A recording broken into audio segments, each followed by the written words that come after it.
like this Dragon Knight pick as well. It does allow them to get the jump and also Drow Ranger. This has been a super popular lane maybe a year ago. Time flies quickly, so I might be wrong. With Drow Ranger and Treant Protector in the front lines, does allow you to soak up a lot of damage and then also collapse on his signature Magnus. We've seen the power of Magnus in the previous series. Yeah. What the hero can't do. Yeah, Magnus has been one of those playmakers throughout the entire event. The one thing I will say is, you know, you had Bristleback kind of struggle after there was a break mechanic for the other team. And I don't know how much there for Aurora is on the rest of the squad to kind of pick up that pace, the way Xtreme had other heroes to kind of pick him up when he was falling, right? They do have some early damage-oriented draft. You have a lot of sustain coming out from Io and Bristle, and then having Clockwork to set things up. So Clockwork needs to be the one setting things up throughout the whole game pretty much. Zeus wants to keep the distance, not going to be that an easy of a game, I would say, playing into Magnus, playing into Dragon Knight, and also not having too many abilities to stun this. Either Fiend's Grip, Treant Protector, they can set things up easily. They're also countered to Io with the, you know, the relocate play, Nightmare into Fiend's Grip, so you're controlling both of them. Also Treant Protector, if he's the one scouting things out with his Shard Overgrowth onto two of them, could cause a lot of issues. Now, is the Drow gonna have to do what Nothing to Say did and get that Silver Edge as Mira getting chased here by 23 and Ollie, and this is looking like first blood for Ollie. You're naturally building into all of these items that are countering Bristleback and Io. You want to stop the healing with your Aghanim Scepter, so great against the Ags on Bristle as well. He, like Bloodstone Ags, of course, combo, and then you can keep the distance. You build into Hurricane Pike. Great against Clockwork. So itemization, like items are really important for Yatoro because I think he has a pretty clear idea what he wants to buy, and of course the Silver Edge. Now, Ollie got that first blood, and I feel like normally I'd say, oh, you know, support getting the first blood doesn't feel as great, but when you've got an IO who kind of wants to get to the wand and the mech early on, getting him quicker there and having that early sustain with the tether is going to feel great. Absolutely. He's now bringing Magic Stick, Healing Salve, another Blood Grenade. Yeah, so anything to get Io quicker to that sustainability feels pretty good overall. And I'm interested in this Darkseer Clockwork lane. Something, I played this with Lyrical, this lane. How did it go? It was turbo, it went well. I bought Radiance on Clockwork, it was fun. Nice, you guys owned. We owned. Probably not going to see Clockwork with Radiance this time around. Not at all, not at all. Yatoro, he's keeping a point for now. Did put a point in multi-shot, but could get an early point in Gust to push them away. Clockwork goes in so that he can get the cogs off. Great against the Darkseer as well. Stop this aggression. A little bit of protection for Miposhka. So I want to see if he gets that on level 3. So, let's see, 9-1 there for Yatoro. And 8-2 for that DK. Things staying pretty close. There's definitely opportunity, I would say, if the Quills stack up. There's not much control up in this top lane for Aurora. Maybe if, like, Clockwork comes over, you know, you give him an Ion Shell, he TP's top or goes through the Twin Gate, run at them, Battery Assault Cogs. With Quills, you could get a kill here, especially on, say, Mira. Not going to be so easy to get a kill onto the Magnus that could just skewer away. Mid feels pretty non-killy at the moment. Definitely. Yatoro looking over at Q. Miposhka's helping to give that vision. The right clicks are coming in. The TP attempt. The right click damage with the Blood Grenade even committed, but not going to be enough to get the kill on the Clockwork. Battery Assault stopped Treant Protector's attack for a second. Yeah. And to go back to the mid lane, Lorinov last game that he played at PGL Wallachia was against Shopify, and he popped off completely on that Zeus. He was involved in 38 out of 39 kills. Whoa. Which is insane to think about. Didn't die a single time. That is some high kill participation that is not that common. Zeus, easier with him, of course, having global presence, hitting all 5 heroes, but still very impressive. Yeah, very impressive. And then, you know, Lornoff, for me, and I don't know if it was the same for you, but my first experience seeing him was with Level Up, and now Miposhka caught in the cogs. Blood grenade coming in, battery assault used by Q, and that will keep him close to get this kill, but it will be a trade for the Drow, so not all bad for the side of Team Spirit. Yeah, they're pretty happy about this one, getting solo XP for the kill. Now is level 4, and this has been pretty standard nowadays for most of the Agi carries to pick up that Null Talisman, have extra mana regen. You don't need to get the Ring of Bassi, no Falcon Blade anymore needed. So Boots delivered, Miposhka cosplaying a courier there. Bringing it back as he TPs into the lane. And they're able to get that kill on Miposhka. He's hiding within these trees or trying to stay in the right position as Bristle even getting really low here, but going after Mira. They've got the Quills. The Skewer connects from Collapse. They'll take out 23, and Ollie's in trouble. He's got Another Tether, Shockwave, but another Shockwave, Brain Sap, both dead for Aurora in this top lane. That looks so cool. Collapse running in with Skewer and just blasting him, killing him off immediately. So top lane, they do have these magic ones, so turnaround potential, especially from Bane.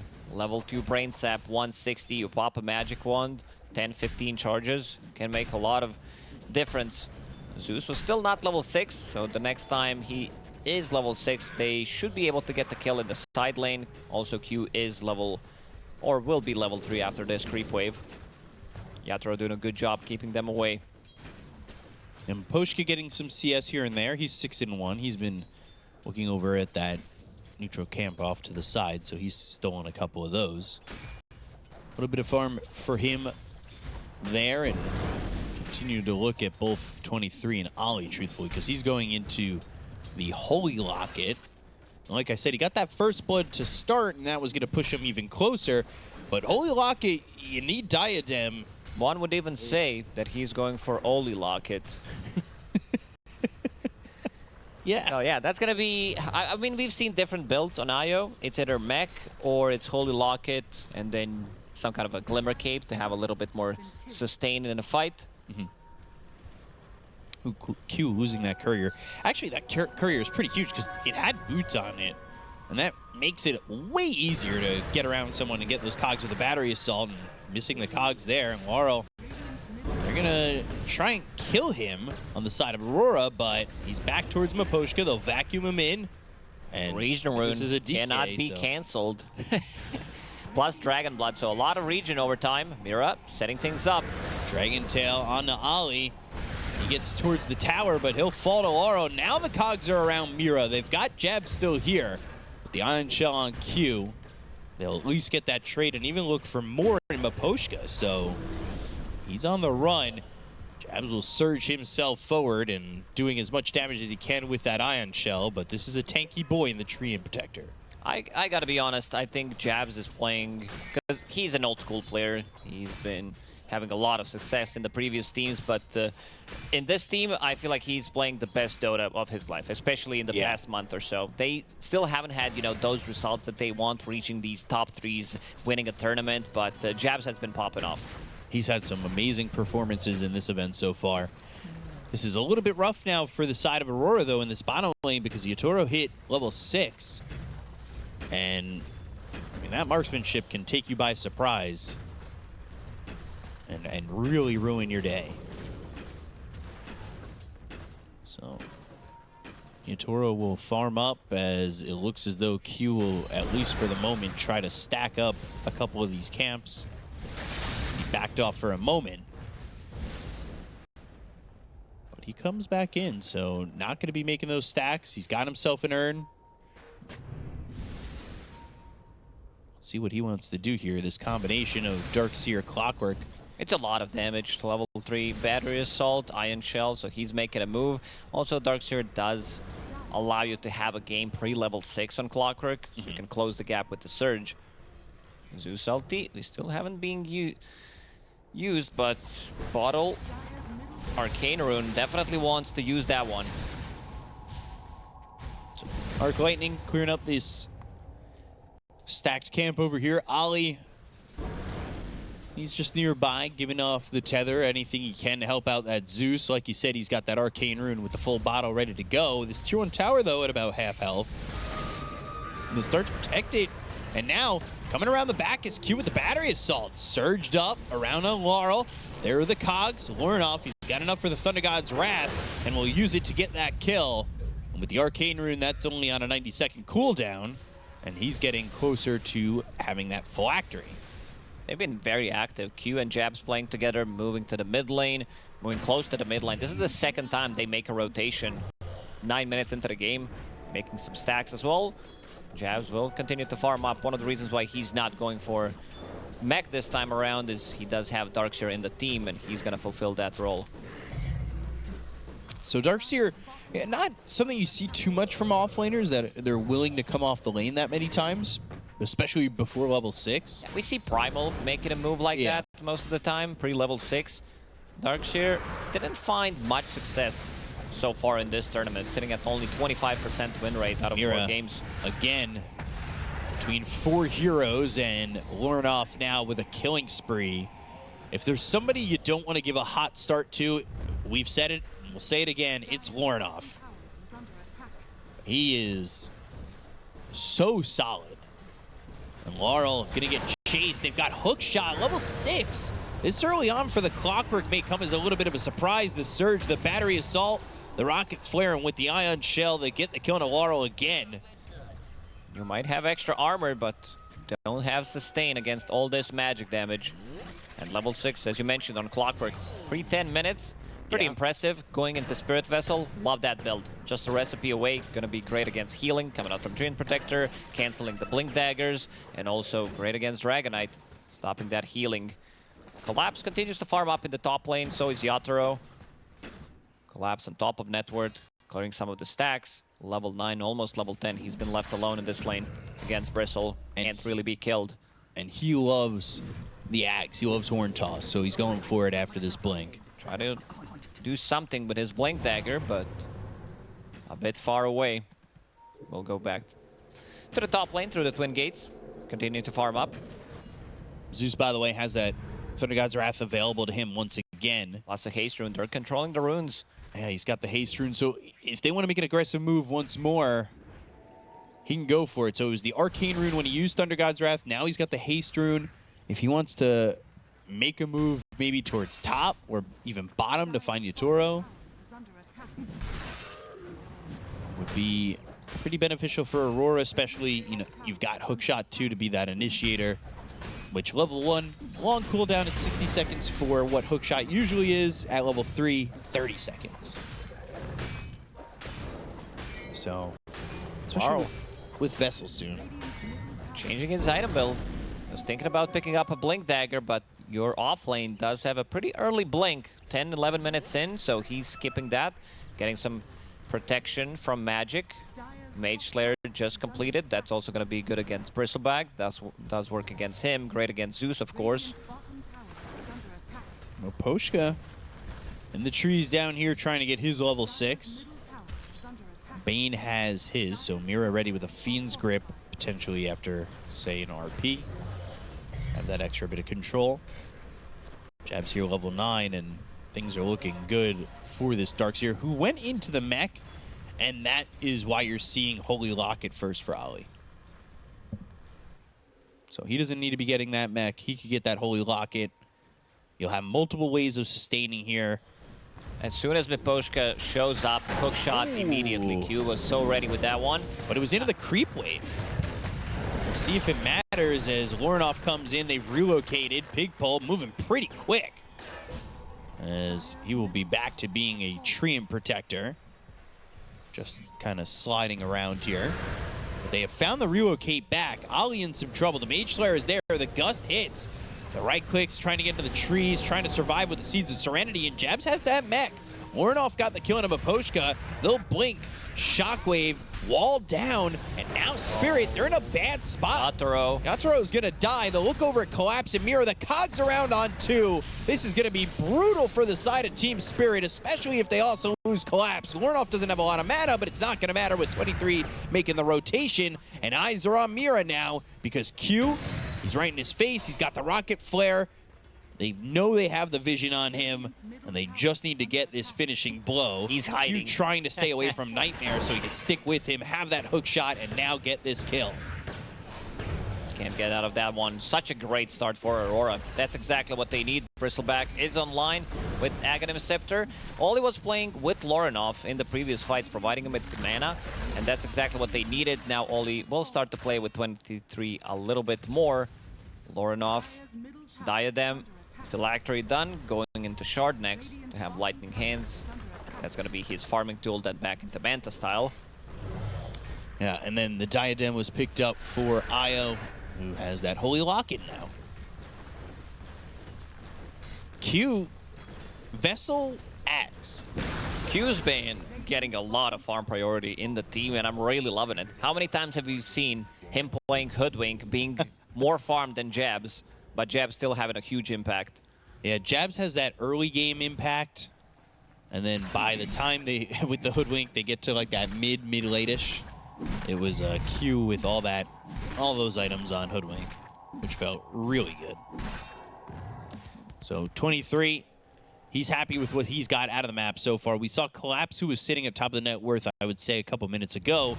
But with the turn from Aurora, it's now 23 who sits by himself at the top. Yatoro even going to take that Wisdom Rune. Bloodstone next for 23.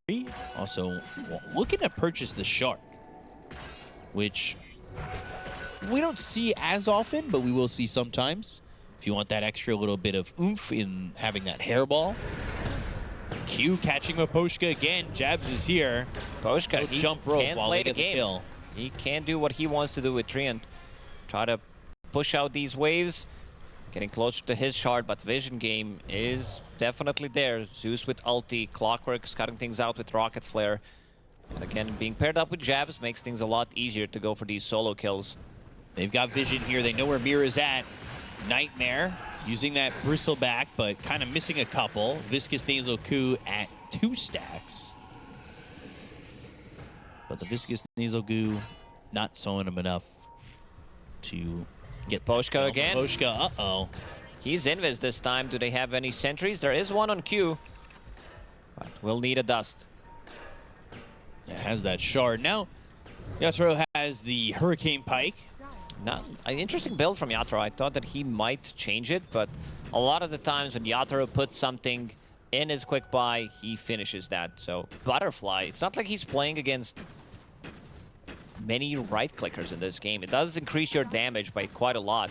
Maybe he's afraid of Wall of Replica, because Bristle doesn't care. Cold Spray, Zeus as well, mostly magic damage. Same goes for Clockwork. Want to see if he actually commits to that. Yeah, I was thinking it would eventually be Silver Edge. But right now, Aurora sitting with a 5,000 net worth lead. We'll see if Spirit can itemize to get their way back into the game. As Ollie going into, like you said, when you usually see the Holy Locket, it's Glimmer Cape afterwards, and that's what he's going for. Yeah, the protection that he needs and the rest of the team. Roshan's going to be on menu, I would say, for Aurora, maybe even in the next, because they want to probably kill it in the next 3 minutes while it's on Dire's side. They have the damage. 23 continues to farm up, staying on top of the net worth, about to finish off his Bloodstone.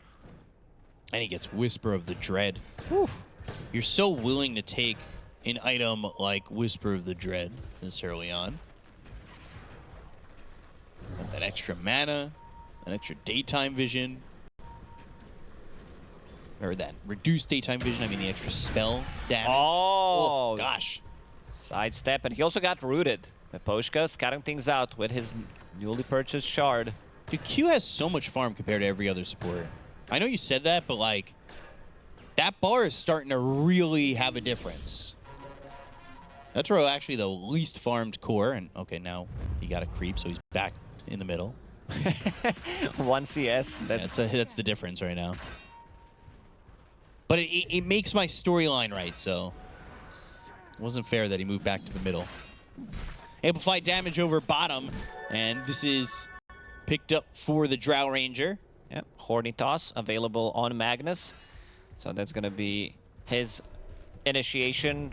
Horn toss into skewer back. Still wants to hold RP, most likely for the second round of initiation. 23 continues to farm up. Getting closer to his next big item, which is going to be Sanj. We've seen the same item build from Ame 2 times in a row in the previous game. Yeah, Ami made it work, and then Aurora saw it and was willing. They got inspired for sure. Oh yeah. Miposhka here, Invis just looking at the enemy companion cube. If they want to go for some type of a relocate play, he can easily stop it with overgrowth. Team Spirit not finding any opening so far. Not very like them. Especially the commitment here from Collapse to want that extra bit of control with the horn toss. Like, they really didn't get much with that early blink from the Magnus either,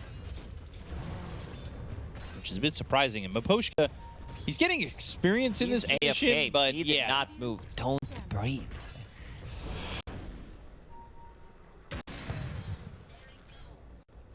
So he'll move over and go to the triangle, tether back up to 23, who's level 15. Very far ahead of where Yatoro is, a full level. Miposhka trying to scout out as much as he can, and actually in leaving that spot, doesn't see this smoke. So Aurora, 5-man smoke looking for an opening here.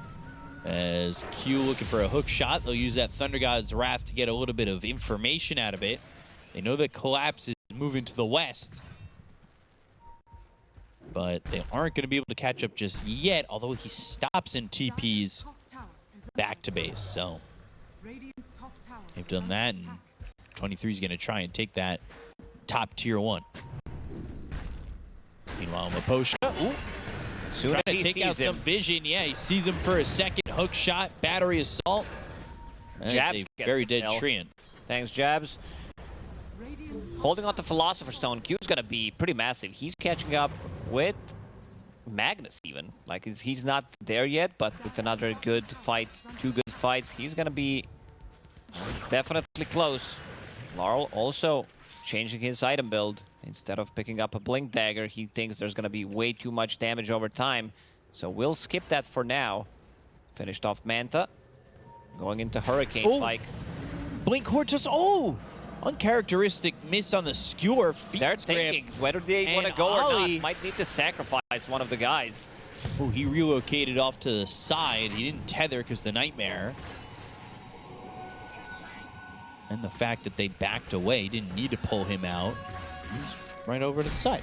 So he's fine anyway.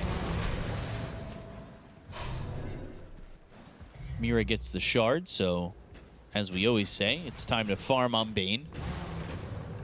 Time to farm up. Needs to put more points in Brain Sap. Yep. Definitely so. Clockwork, 600 gold away from this Ags. It's so annoying to get the initiation. Maybe that's one of the reasons why also Laurel is not picking up his Blink Dagger. There it is, 4 staff on Dragonite. Might be one of the few times I've seen this happen. All of that's going on though. Aurora, they're down here bot going for Roche. An early Aegis, early Ags, Bloodstone here for 23. And with the Ags coming out soon for the Clockwork, maybe honestly a heavy-duty push or team fight look for Aurora. Yatoro did finish off Butterfly as his second item. It's the most damage you can get. If they are not getting on top of him, he probably, did the math in terms of like, oh, what gives me the most? Because Butterfly is a bit of a complicated item, 20% base attack speed percentage. You get good amount of damage, 25, 35 agility. And also, it's a little bit of extra protection for Dragonite in his true form. Okay, I'm bringing back the bear. Has the hero been picked so far? Let me just double check. I don't see him in the unpicked heroes. Somebody played it. Somebody went for the Lone Druid. So Never mind, he's not picked. I just didn't see correctly. I thought maybe Liquid somehow managed to sneak it in. Normal punch in 900 gold. So Jab's even going for his Ags. He's got Guardian Greaves. Relocating, going top towards Yatoro. Q ends up dead. Yatoro trying to escape, but the vacuum is there. They'll get the trade, taking out the Drow Ranger. Very worth it. Q does give up a lot of gold to Drow, but to slow down the farm is well worth it. And then right back over bottom into safety. So we'll have that Sanj and 23 still top of the net worth. Aurora will make a big move pretty soon. Aghanim Scepter completed on Clockwork. Bristle going into SNY. Wind Waker, we've seen that 2 times before on Ame. And also normal punch with Philosopher's Stone. They have 3 Philosopher's Stones on Aurora. Love to see it. A lot of extra gold coming in. Yep, Darkseer is not the hero that needs to right-click. He's farming with his Ion Shell. And that'll put him into the Ags in just a second. But Poshka needs to be careful. That Ion Shell connects, and all of a sudden you're in trouble. There it is. 3,000 gold for Jabs. All he's got to do is right-click the items in his quick buy, and he'll be ready to go. Who is your target to normal punch? Is it always just Yatoro? Drow Ranger, that's it. You might create an illusion of Dragonite, but mostly going to be looking for Drow. So, with his blink already there, he has the way to reposition himself and get onto the Drow Ranger. We saw that just a moment ago. He was able to blink, vacuum, pull in the Drow, and then get that kill. So, positioning is going to be very crucial here. Not going to be easy. Zeus will pop ulti immediately to scout things out, to see where Bane is standing, where Magnus is, canceling the Blink Dagger, and then you can get the jump with Clockwork. Jabs is in. He's there, normal punching. An illusion from behind, and now the relocate, the vacuum. The skewer, though, on a Jabs will drop down the wall. He doesn't have a vacuum. Horn toss. Jabs behind the tower. Another normal punch on a collapse, so multiple illusions being made. Nightmare relocating out, and the overgrowth was used. They'll get the kill on the Jabs, but they won't get the others. A bit of an overcommitment from Aurora, which forces them into the tier 3 towers of Team Spirit. A bit too deep. Q was not there to help him out with the hook shot. Zeus also didn't use the ulti. So Team Spirit, they'll take this one. Drow Ranger, she does hurt. Almost 400 damage already on Yatoro. About to crack level 18, so that's going to be even more. 400 plus. There's that Ags Rocket Flare. Coming out from the Clockwork. That is honestly so annoying in the middle of fights. Hook shot on Amira. And Thunder God's Wrath, Lornoff hadn't gotten a kill in a while, so he felt the need to finish that one off with his ult. It was really itching him. Had to click it. Now going into Octarine Core, pretty standard stuff on Zeus nowadays. We don't see too much deviation from this build. Man, 23 is really pulling ahead, and he's also going for that Yules. With no break mechanic, truthfully, it just seems like not yet. Laurel has one in his quick buy. I guess that's also the reason why he did not want to pick up a Blink Dagger, because he wants to keep the distance with the Hurricane They're Pike. relocating in for Yatoro again. He's in trouble. The Bristleback Quill Sprays and the Viscous Nasal Goo at 4. You know he's going to die eventually, and 23's on a killing spree. They also lose Q while all that's happening. But the trade is certainly worth it, and with the relocate used, they're back into the fight. They just smoked. It's broken. Laurel, he needs to get back as the Viscous Nasal Goo is starting to slow him down. Dragon Tail, the Hurricane Pike, pushing him away. And now, just moving forward as they've got the Fiend's Grip. They go to the RP, but there's the tether. There's Ollie no keeping damage. alive. Jabs, they just don't have the damage without Yatoro. The vacuum back into the wall. Horn toss, skewer away, but Mira's dead. Jabs falls. Ollie's gone. And Laurel starting to clean up. Collapse. He'll fall to 23, and 23 is going to have to come to the aid of Lornoff. As Laurel's out of mana, but it's not going to matter. The right clicks are in. The illusion's doing work. Laurel will end up dead. But they lost a lot for this on Aurora. Maybe not what they were expecting. This is a fight without Yatoro, who is still the biggest damage dealer on the team, but Laurel going pretty ham, hitting them with that Mage Slayer, reducing their damage output is going to be pretty big, and having Manta Style on top of it. Level 21 now on Dragonite. He did collect most of that solo XP. All of a sudden, he is the biggest threat on Team Spirit at the moment. Yatoro needs a little bit more time to farm his BKB. That's going to be his item of protection. Hurricane Pike, BKB. Love this build on Laurel. He did not have a good time. His Blink Dagger was delayed. Would definitely go for a different item build if things were going correctly. But this item build right now is paying off. Yeah. Almost a blessing in disguise. 23. Looking for that Wind Waker. Then he's got AC Basher queued up. So, a lot of items in his future. He sits at just under 21,000 net worth. Silver Edge, not soonish for DK, but in the realm of reality, soon. Recipe is very cheap, 250, so basically you need Demon Edge. Yeah. We'll say Mira, though. Fiend's Grip, full duration. It does kind of slow down what Aurora wanted to do in that last fight, giving the opportunity to Laurel to get that damage out there. Meanwhile, Zeus, who's still very fragile, looking for that Ags, trying to get that Nimbus online.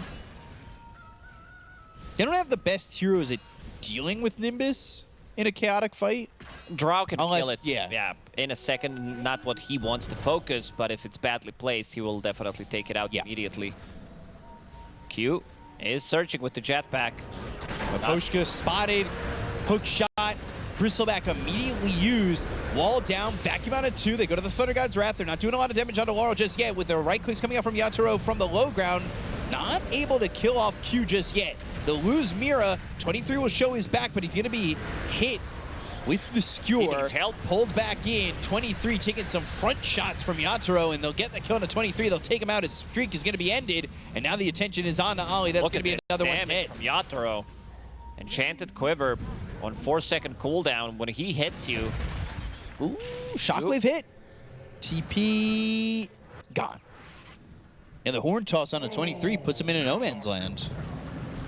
There was only one buyback committed from Miposhka. Again, Laurel is the one who deals most of the damage and about to finish off Silver Edge. So Bristol is not going to have that good of a time anymore. I don't think this would be considered so much a timing missed by Aurora, but more so I think now Spirit coming into their own timing. Yeah, it's also difficult to push the high ground. You're playing against Magnus, repositioning tool. He had a pretty early Aghanim Scepter, pretty early Blink.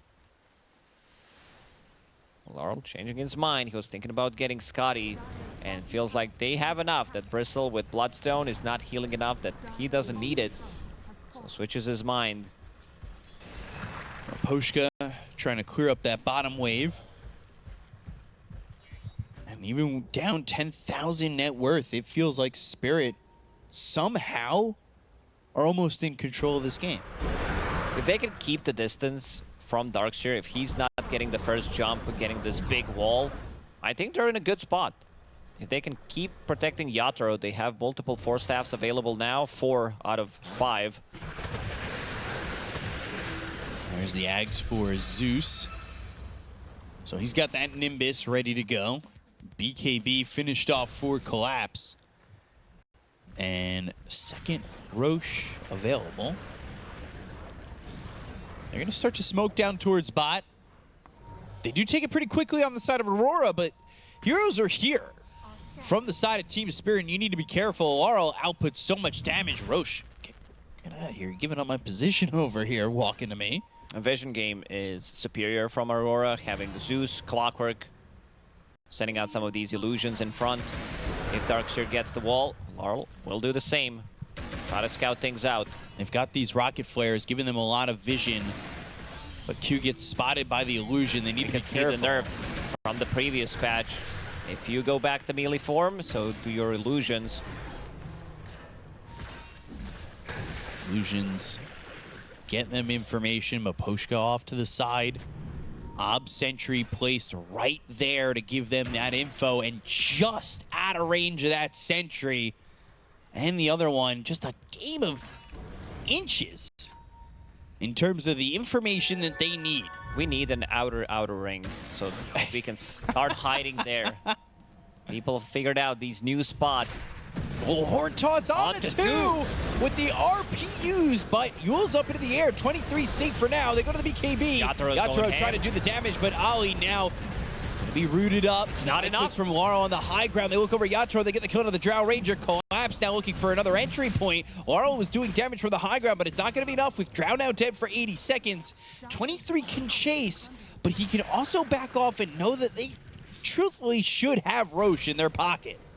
I don't think they're taking the fight without RP, without the Drow Ranger. Going to be super difficult. Everyone going back to full HP, and also Q is respawning. And Bristleback sitting in the middle of that fight. Things get pretty difficult, and looking at the numbers, 7,000 damage from Yatoro, but it's still not enough. He's not life-stealing, even with the level 15 talent, 20%, and that's why he's going for more damage. Daedalus, Satanic, next on the menu for Yatoro, if he can farm that, but 11k gold lead for Aurora.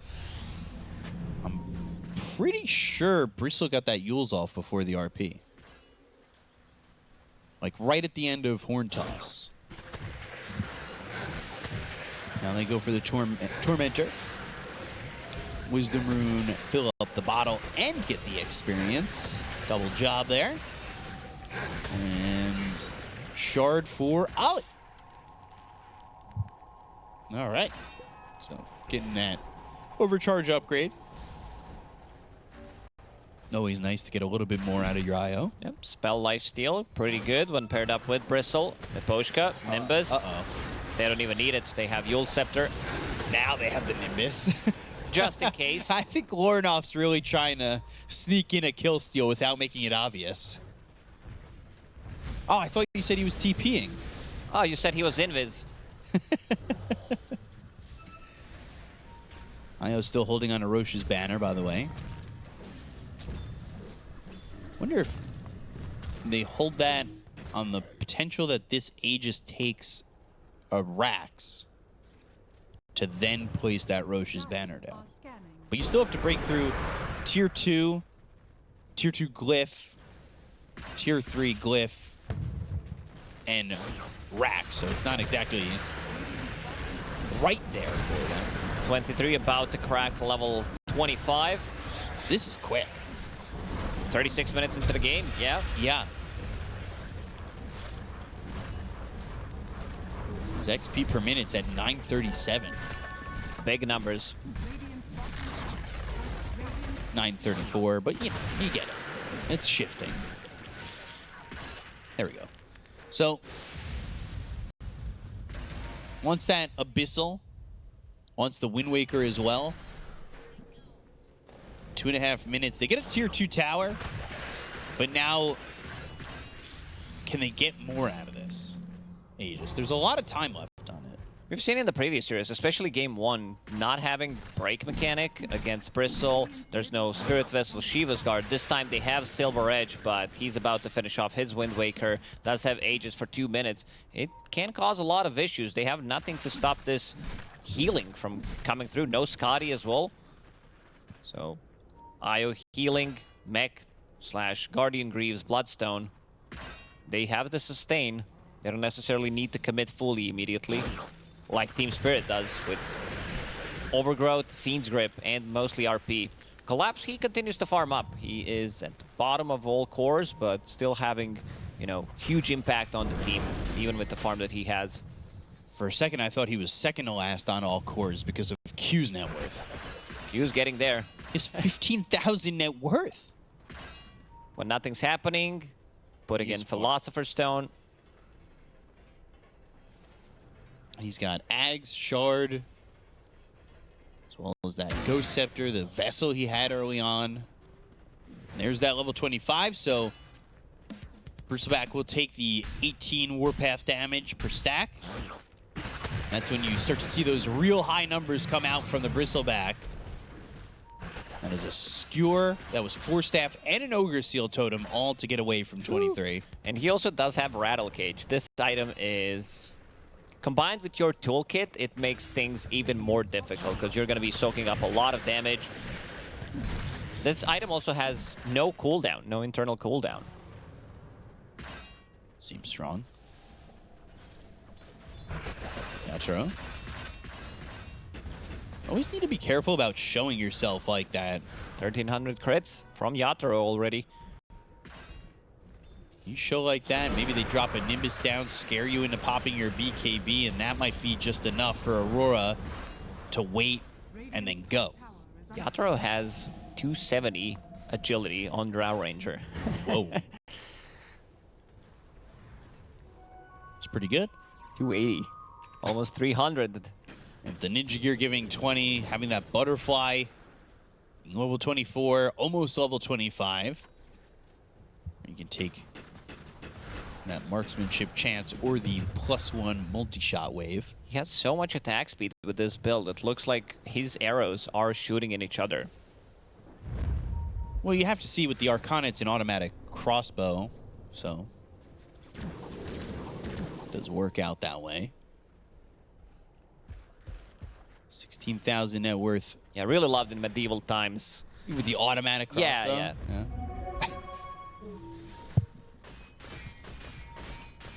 23. Knowing Miposhka's nearby, maybe cracking a shot at him with that Bristleback, clearing up the wave pretty quickly. Setix cap for Io. For Ali. But things, I was going to say, pretty quiet for a second until they relocate. I almost want to say that was unnecessary with Thunder God's Wrath getting the kill. But with the relocate, they've got Yatoro in their sights. Wall down, slowing them up again. Vacuum even deeper into the wall. Glacier. BKB, Glacier, Wind Waker, back up onto the high ground, off to the side, and now they're able to go with the break. RP, Thunder God's Wrath, Guardian Scream. Yatoro's going to die here. They go to the Fireball. They drop it down with the BKB pop by Jabs. Warrenoff dominating and moving forward with Q, going for the hook shot. It's going to be through on the Dragon Knight right by this gate. Overgrowth used by Miposhka, locking in these heroes. They can't get over the gate, but they can get the kill on Miposhka. They'll take out 3 on the side of Scary. Q needs some help. Does have Jetpack to get out of the trouble because he got stuck inside of the base and not losing a single hero in this engagement. Difficult game for Yatoro. He needs to choose when he's using the BKB. After that, he is getting punched, getting controlled. The Zeus had another ulti available, cuts him down in almost half. And this game looking very difficult for Spirit. Yatoro might need to buy back here. Guardian Greaves, hook shotting back to the creep wave, able to get away from the hands of Laurel. And he is dead for 100 seconds without buyback. That's a long time. There's still a tier 2 tower in the mid lane, which is down to half HP, but look at the overwhelming damage that they have. Bristleback, 800 damage. There we go. Just destroy that Rax. Backdoor is on this tier 2, but not for long. He doesn't care about living armor or tower having 21 armor total. He goes in and he takes it. Yeah, you hit for 700 armor. It doesn't matter at that point for the tower. But living armor, slowing down the push. 50 seconds now without the DK. Throwing this Nimbus down just in case there's a blink. In onto 23. Didn't take the full set of racks over top. Only half. And Aurora, they back away. Next Roche. Let's see the respawn. A minute and a half. No, this is a quick one. 17 seconds? Oh, okay. On Radiant side, they can go through the twin gates. They can use the relocate, come to the bottom lane. Someone will scout it out. Jabs is in vicinity, so he can be the one doing that. But decides to connect with the team. And then walk it down bottom. Rocket Flare will spot Roche now. It's So they know it's happening, by the way. Yep, thank you. Plus 150 Thunder God's Wrath flat damage. Yeah, the Zeus is massive. Timeless Relic on him, Arcane Rune, so he's gonna pop that. Has almost infinite mana to cast his abilities with Arcane Rune. I don't think they take this fight. Taking the fight outside of the base is gonna be pretty difficult for Team Spirit. Ill-advised, to say the least. Say the least.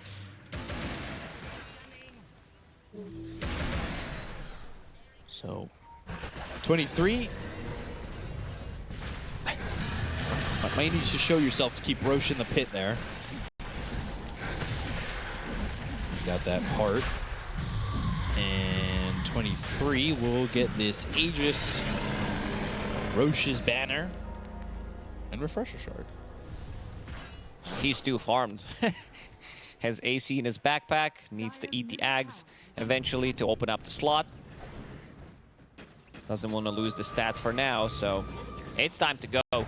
Refresher ready on collapse. He needs to land some 2-3 man RPs into Skewer, horn tosses into tier 4 towers where Yatoro is going to be. He's got Refresher, so the idea of Blink, RP, Skewer, Refresh, RP, Skewer is a reality. But it needs to be perfect because they've been protecting themselves with Nimbus where they're pushing to stop him from kind of getting that combo off immediately if he were to blink on top of 23. So you need to be very careful. Let's see if it's got it now, how the fights, if they're going to be any different. 40% lifesteal reduction. Spell lifesteal on top of it. Every time they think 23's in trouble, just Nimbus on top of him.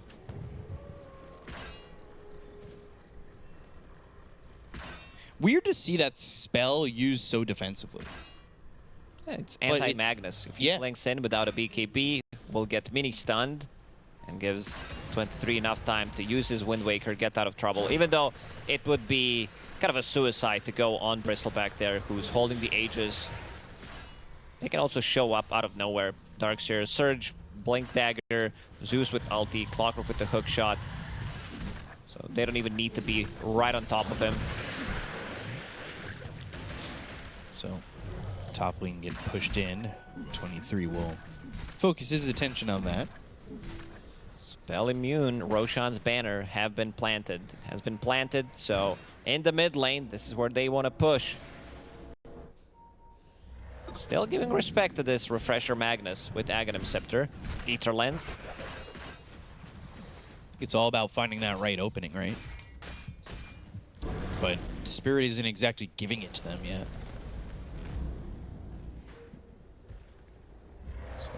30,000 net worth lead when you have all of the map to farm and heroes that do quick work of farming it. That net worth lead is only going to expand when you're stuck in your base like this, the way Team Spirit are. So right now, he's top of the map. He's so far away from the rest of his team. He's also about to crack level 25, has Refresher from 30 Roche. Double wall, double BKB Shivas. Fights are going to be super difficult unless they can isolate the target. RP Skewer.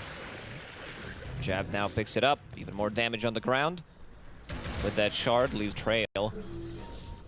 And could take AoE Surge with the shard at 25.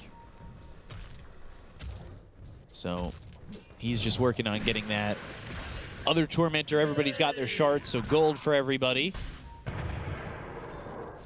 And this Aegis, a minute 40 remaining on it. We'll see if it's used to fight. There's that 350 AoE Surge picked up by Darkseer. A lot of AoE things on level 25 in this game. Dragon Tail Stun, AoE Surge, Zeus with his level 30 also going to have AoE Lightning Bolt if the game drags on for another 15-ish minutes. So top lane pushing in as the side of Aurora are there. Spirit, how perfect does this defense have to be for them? Looking at buyback status, there is one available on Miposhka. Dragonite will have his in 100 gold. Yatoro does have one. But Magnus doesn't have it. Needs another 1,000 gold. Will take him a while to farm 1,000 gold, because right now it's very difficult for Spirit to get out of the map. I'll say, it looks like this Aegis is farming Aegis for Aurora, which is a little bit surprising. I'm truthfully shocked. It did feel like the momentum was there for them to finish the game. But going to the high ground, sometimes a little bit scary, as there's the horn toss into the skewer. They've got the break. 5 seconds left on this Aegis. Collapse almost dying from Bristleback and Zeus ulti. God. Oh. Whoa. And Rocket Flare. Look at them. They're so low. Seems like they don't want to commit too heavily now. Waiting for Zeus toolkit to be ready again. 2 minutes for refresher. Another minute for another ulti. So they can take this one slow. They don't necessarily need to go in. 35,000 lead for them. 23, 8 Diags. Going into Abyssal Blade next. So, Basher for 23. Is he buying out? No, not yet. I was going to say, if he's buying out and they full Abyssal. Next Roshan, 2 minutes, which, if it's an extra 2.5, kind of puts us close to tier 5s. And let's take a look at that replay. Look at the damage. Watch collapse his life. Oof. Those rockets, Zeus ulti, cold sprays. And then Rocket Flare again. Slowly coming out, smoking up. Dodging some of that damage. Nicely done. Wow. So, surviving. That could have been a big opener. If Collapse died there, he did not have buyback at the time, I believe. And now he does. 23 doesn't have his. Neither does Zeus, but they're very close to having it. Just yeah, there it is for Zeus. And then 23 should be next. Blink Dagger picked up for Yatoro, as he wants that swift blink. Uses that ninja gear to smoke up solo, of course. And they do have a smoke on Miposhka if they want to go for a full team smoke. 23 aggressively farming away from the team. Hairball thrown over. Laurel actually going to find himself Q. And Yatoro's here for the damage. The hook shot's not in time. They vacuum back into the wall, but now things are being used by Aurora. Maybe you don't want to commit too far to this fight. And he relocated in, and now will tether all the way back to the Darkseer. This was another ulti with Arcane Rune, but you can see the damage coming out from Yatoro now. He's fully jacked, 6-slotted. It's a little scary how much time Aurora is giving them. I thought that they were going to go and try to finish the game, but yeah, still giving a lot of respect to Magnus. High ground defense. He can still get Aghanim Scepter on Drow Ranger, of course. It's going to be a good one. We kind of panel expected, myself included, that there's going to be Aghanim Scepter on Drow early on to stop this healing. Bloodstone now even has a heart on Bristleback. Io, of course, Guardian Greaves. Can we look at the healing numbers? I want to see Io, because his numbers are always super high. Also getting a Lotus Orb on the courier sent to him. He's also getting some extra farm. Holding the Philosopher's Stone. The game is slowing down. he has this courier following him with the smoke. He's full. Drop a Lotus Petal. Drop something. So 16,000 healing coming from Ollie. 20% of that for himself. Whoa. And it's quite a bit. 5-man smoke here from the side of Team Spirit. See who makes the move first. I thought it was funny, by the way, they showed the Drow Ags explanation, and I love that Glacier is such a long explanation for basically just a hill under your feet. Okay, it's a little more than that. That's a little bit more than that. But, that's a long explanation. Spells are getting complicated nowadays. 23 smoke breaks. Miposhka's there in the trees. Hairball is going to be spit out. Hook shot used. That grabs Miposhka, but he's going to get out of the cogs with that Force Staff. Now, overclocking, trying to throw these rocket flares out. They go to the Thunder God's Wrath. Lornov's going to get the kill on Miposhka. They go to the RP. They get the kill on 23. He's going to be dead for 100 seconds. They look over at Jebs with the double wall down. It's in an X, but does it mark the spot for Aurora's victory? It doesn't look likely, as there's going to be an RP on both Lorinov as well as Ali. They've got the Depth coming out with another Thunder God's Wrath. They get the kill on Yotaro as well as Laurel. As unlikely as it seemed, though, Aurora are fighting back and having so much more success. They just have this overwhelming damage, a lot of sustain coming out from these heroes, and if Drow Ranger is not killing heroes during a BKB, they have a huge issue. You get stunned, you get bolted, blasted, any kind of a slow mechanic, it's gonna make a lot of difference. And of course, Zeus, the most damage coming out from him. Yatoro, 11,000 damage, but only killing Bristleback in that fight. Once they got 23, it looked like things were looking good. They got the RP on the 2. They were set in a good position, but Yatoro too much sustain. Unable to get the damage out, yeah. Like these walls punches have been on point from Jabs. He's been super active. Again, heavy involvement coming up from him in 28 out of 31 kills. He'll take the Aegis this time as we get to about 55 minutes, so it's either this Aegis is going to be the end of the game or we'll have tier 5s, which back-to-back games with tier 5s is always nice. Knowing that there are no buybacks available on Miposhka and Yatoro, I feel like they should go. As soon as 23 is out, it's go time. He's got the Abyssal Blade too, so it's looking like they've got the items necessary to finish this game off. Yatoro struggling with where he's able to stand in these fights. The attack range isn't exactly massive, say with the sniper we saw in the last game, and he's vulnerable in these spots. They have 4 Force Staffs, but it's still not enough. They have so much better vision. Darkseer blinking in, Shiva's Guard, Zeus with the double ulti, Clockwork, triple rocket flares. Yeah, every couple of seconds. So things are super difficult. And now Cube also having a buyback. He does have buyback. No, he invested all of his gold into BKB, plus a Wind Waker.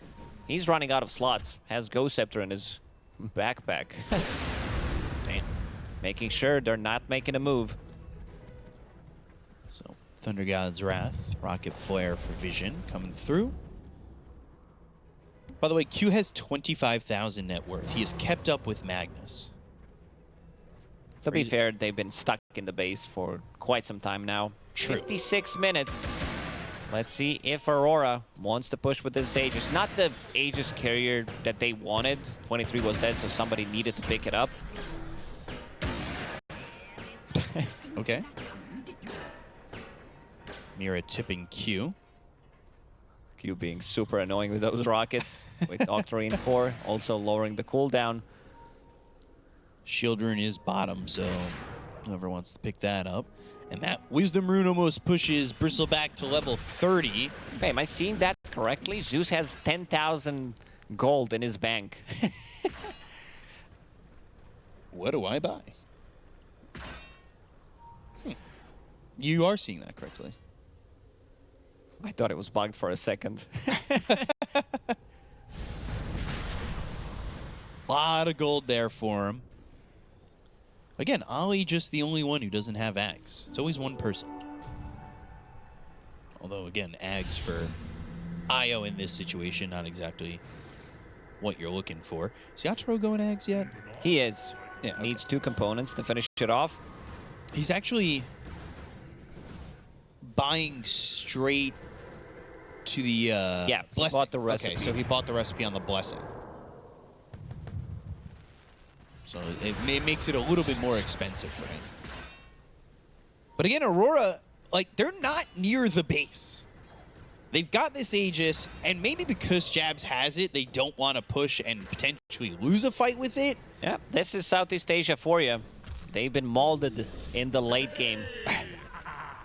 They know how to take you to that 60, 80, 90-minute game if necessary and break you. Don't say 90 minutes. Don't do that. Another Tormentor. 280 gold for everybody. And Team Spirit, shard for collapse. Okay. Rocket flares fly through and don't see anybody in the base but Laurel. So maybe thinking they're making a move, but also seeing that Mira. Collapse got that shard. Observer ward. We'll try to TP out. He's out. And I Nimbus came late. He's getting Midas, I assume in anticipation for tier 5. Yeah, wants to have that secure tier 5 neutral item. In a minute and 30 seconds. Because I don't know if I'd call a 60-minute Midas farming Midas. So, minute 15 seconds till tier 5s are up, but this is the time that Aurora have chosen to start to pressure the bottom lane. Ags finally finished off for Yatoro as it's an Ags Blessing vacuuming the wall on Laurel. Just kidding. We'll back up.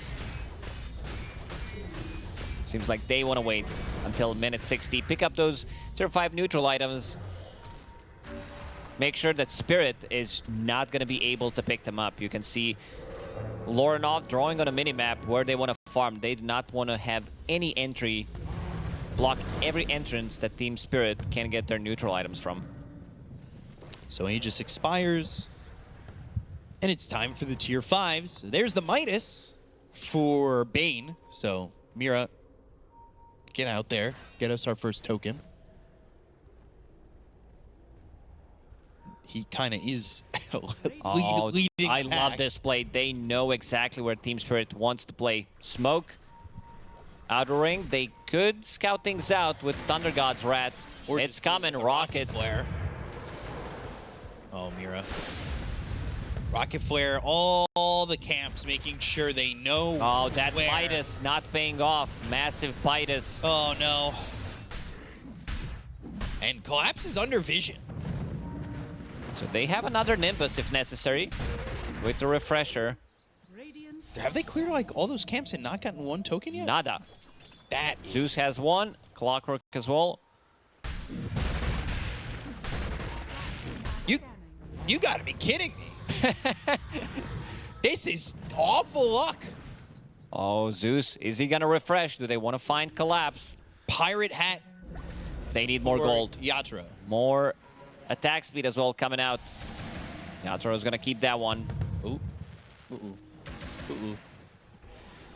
They've got Gem. Debuff immunity inside power cogs and TPing out. Not risking it anymore. He went the entire length of bottom, every camp, and didn't find a token. That's ridiculous. It really is. The chances are messed up. That's, yeah. Mirror Shield on Zeus. Great protection against the Fiend's Grip. Blink Initiation from Dragon Knight. Giant's Ring for 23. Those quills looking even more pointy and dangerous. So now Mira's back up. Io is also level 25. Has that. Midas was used. Has that talent. What did he find? Is Bane gonna take this token for himself and not pass it over? No, I think he's checking for the options and we'll leave it for somebody else. Yeah, there we go. Okay. Actually, they both got him, so they're fine. So Giant's Ring for Laurel, Giant's Ring for Collapse, and 23. Everybody just wants to be bigger. So, Mira, what's he gonna choose?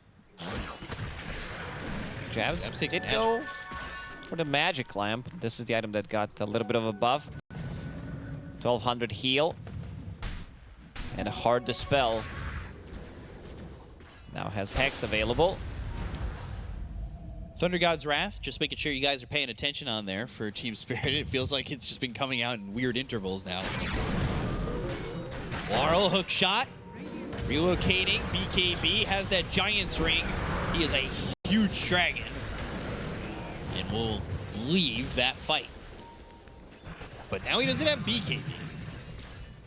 Jabs does have Hex available, so needs to be paired up with Hookshot. Have that little bit of extra control. Force boots for Mira, by the way. Mira is using Trusty Shovel. What's he gonna find? Healing Salve, the efficiency, 60 minutes into the game. What? A lot of green, a lot of force boots, giant's rings. Also, Book of the Dead, Book of Shadows. Yeah, the books. It's always nice to read. Every book a helping friendly book for you. And maybe the two on the side of Aurora are the ones that get it done. Zeus is maxed out. He can't get anything other than this. Has Shard, has Aghanim Scepter, did buy Moon Shard on top of it.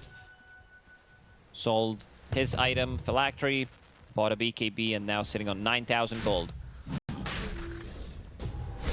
So, Roche number 5 for ya.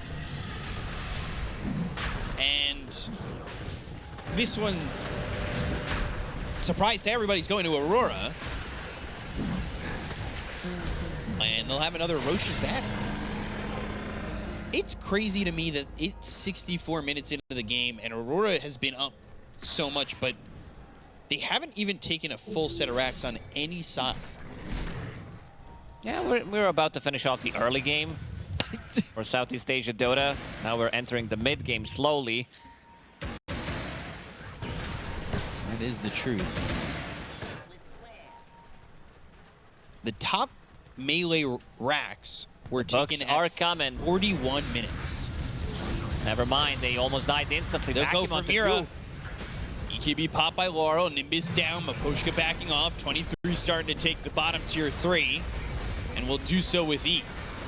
An illusion fight is breaking out bottom. Nobody wants to fully commit.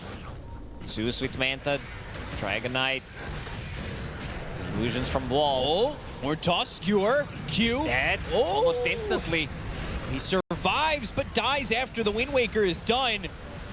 Yatoro on this Glacier, trying to make Aurora his Titanic.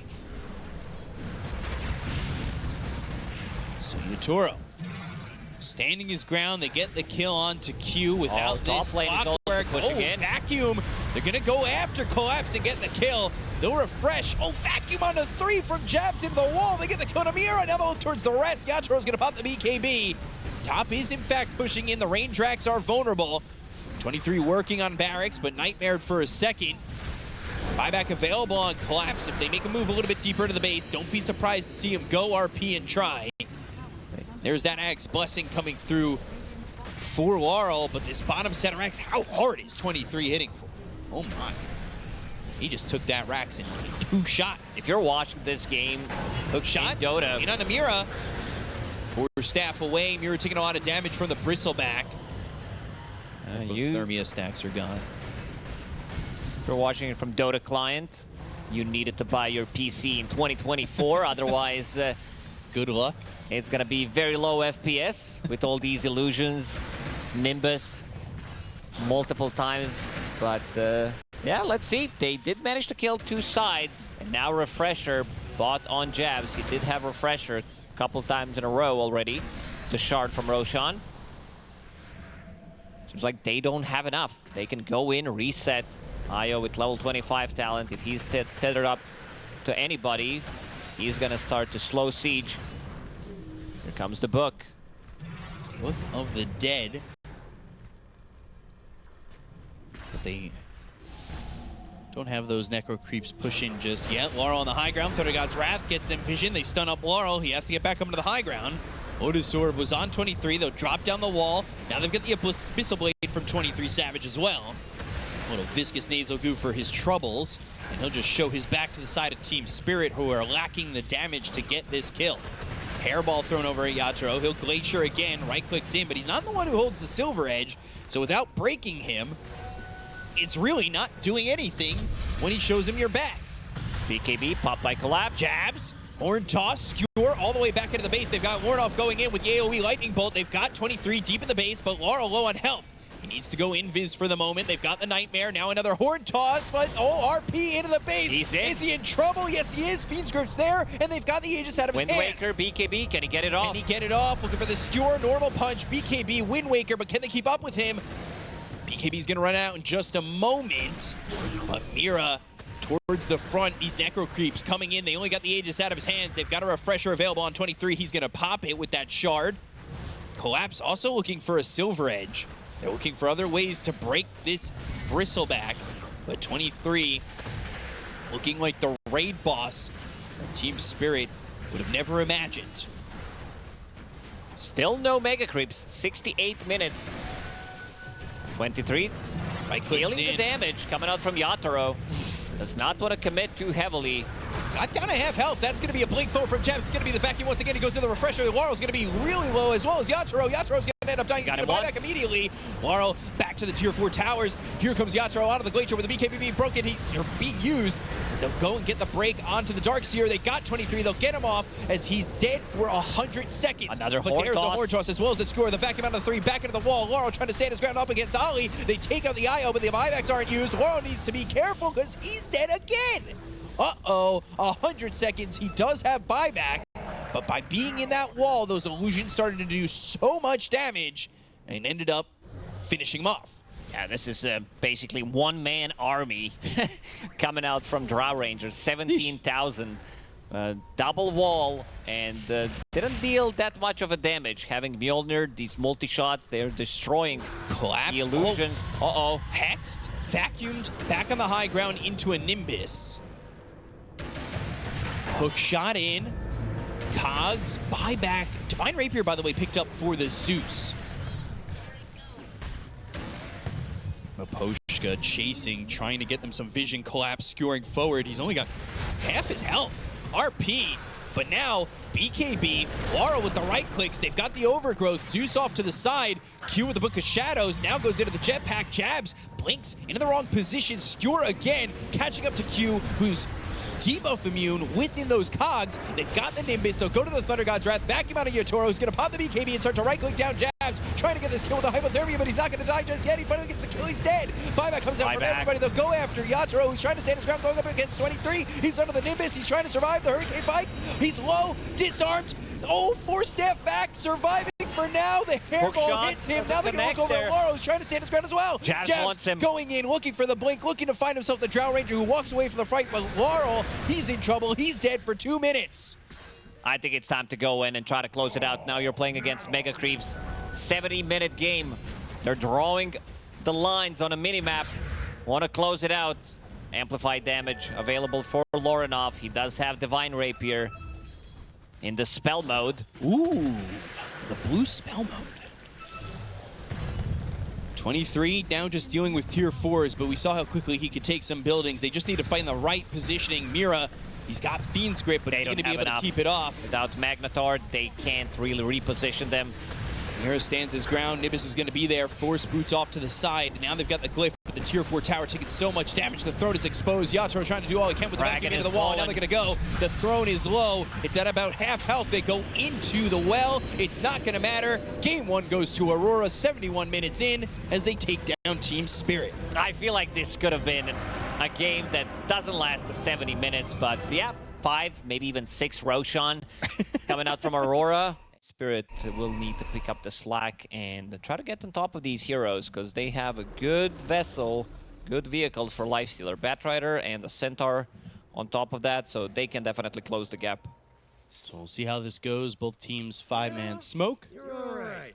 See who gets first blood going off right here. And I'm interested to see how Lorinov does on the sniper. It feels like he's just had great game after great game, with nothing stopping him at the moment. I don't really remember last time this guy, at least the games that I've been covering, a game where he doesn't have the impact. Yeah. And I'm also, you know, I see him on Sniper or Zeus. I'm still always also wanting his puck, which we've seen dominate in the past. But when he shows me something different, I'm waiting to see how the performance will be on that and how Laurel's going to adjust in a matchup like this. So we've seen this matchup already today. Nothing to say played it against XM. And it did feel very sniper favored for that one as it sent XM out of the lane. He was actually farming this area of the jungle at level 5. It was a difficult game for him. So if Lorinov can have the same start, it certainly seems like maybe Aurora can be on their way to a 2-0. They have one stun if Centaur is not there. So even if you make a rotation on Sniper, if Lorinov doesn't feel like he needs to take the fight, he can easily TP out. We're talking about 2 support rotation. They do have a lot of slow, but nothing to stop the TP with. And the difference here, Laurel going aggressive instead of playing defensively. Yeah, we've seen the same matchup. As we said, XM did go for Corrosive Skin. Laurel opting to go for a more aggressive build, putting in Poison Attack as his first ability. Wouldn't be too shocked if that works, too, where you could play aggressive. Sniper, not exactly the tankiest of heroes. So we'll see how Lorinov feels as he's trying to put the lane in the right position for him to just peep away at Laurel and kind of take advantage of the fact that he didn't go into the Corrosive Skin early on. But we see all 3 lanes, and Elder Titan Dragonite, not your most common safe lane, but how do you think it does in this matchup? Dragonite doesn't like to play into Batrider, this overwhelming magic damage. You have a little bit of protection from Ollie. Ollie also one of the better ET players out there. He's the one who needs to be careful in this lane. Gets down to about half health. That Flame Break, Hoof Stomp combo could put you really at a position where you're just a bit too far from the tower and ultimately end up getting picked off. Miposhka chasing Q. We've seen Q with a lot of farm, and he's on this Grimstroke now. A hero that can, in fact, farm with Stroke of Fate. The only thing you need to do is put more points into Stroke of Fate. This is something that Jin Q does when he plays position 4 Grimstroke. Icarus Dive. A TP attempt from Q. Those Alpha Wolves not going to add enough damage to get that first kill or take out somebody to start this game, but there's a Flame Break. As 23, like you said, he really doesn't like dealing with this magical damage and early harassment. So they're both level 2 here. Q went back to lane. Jabs on this Slardar. We talked about him in the first game as well. You know, everybody on Aurora is performing really well, but Jabs has certainly been a standout in his own. Absolutely. He is playing some really good Dota nowadays. I mean, he always did, but right now he's on top of his game. What is he bringing on the Courier? It's going to be Boots of Speed, 1 Bracer for him. We've seen different builds on Slardar. This time around, going to be Phase Boots in the lane. Probably a Blink Dagger. Jabs loves to pick up an early Blink Dagger so that he can play with the team. Combination of Grimstroke and Slardar can be something that turns vicious later on. When you've got that Corrosive Haze, Ink Swell, maybe you go and get a Harpoon if you know, you want to upgrade the Echo Saber. And all of a sudden, a hero like Phoenix isn't going to survive long. I'm more looking into Orchid type of a build from him. Uh-oh, mid lane, Laurel dropping very low. Has Healing Salve, knows the matchup. Brings that extra Healing Salve, knows that Bottle is not going to be enough. Shrapnel did cancel it, but he got some value out of it. Lorinov 14-5 to the 13-5 of the Vipers, so sticking close. Ollie getting some CS here, and Sia's Mira's just trying to disrupt the wave. 23 hitting that level 3 mark, and he's trying to not feel too awful coming out of this one. 19-2, so him and this Lifestealer are both pretty even. And Jabs. Level 2 in the Slither and Crush, you've talked about this, the Slither and Crush now being the build more so than the Bash to focus on. Yeah, this is your farming tool. You do farm with it ever since the changes to Bash. It was mostly, you mostly see 1-1-4. Also, Slaughter wasn't really popular. It's mostly been used as a counter in the lane against Lifestealer, Anti-Mage, when he was relatively popular, when also Medusa was popular to be a counter pick, a counter pick, if you want to call it. Right. Twister there from the Wild Wing. Sweep lands, but 23 getting burned out. And he's going to run into the Tier 1 tower, but they will commit to this. Blood Grenade, Double Edge, once again, Fairy Fire pop, but First Blood's there for Mira. As Phoenix is going to die to Q. And they'll also lose Sniper mid. Laurel. That was a mid-trade with no Viper Strike. I was watching the top lane, didn't see what happened in the mid lane, but I guess Sniper thought he's going to be able to square up against him. that XP and die, but didn't happen. Let's see the damage. Just right-clicking his whole way through. I would assume that other damage is shrapnel, because there were shrapnels laying on the wave. And he has no charges. Yeah. And then 846 damage being done here by the Viper.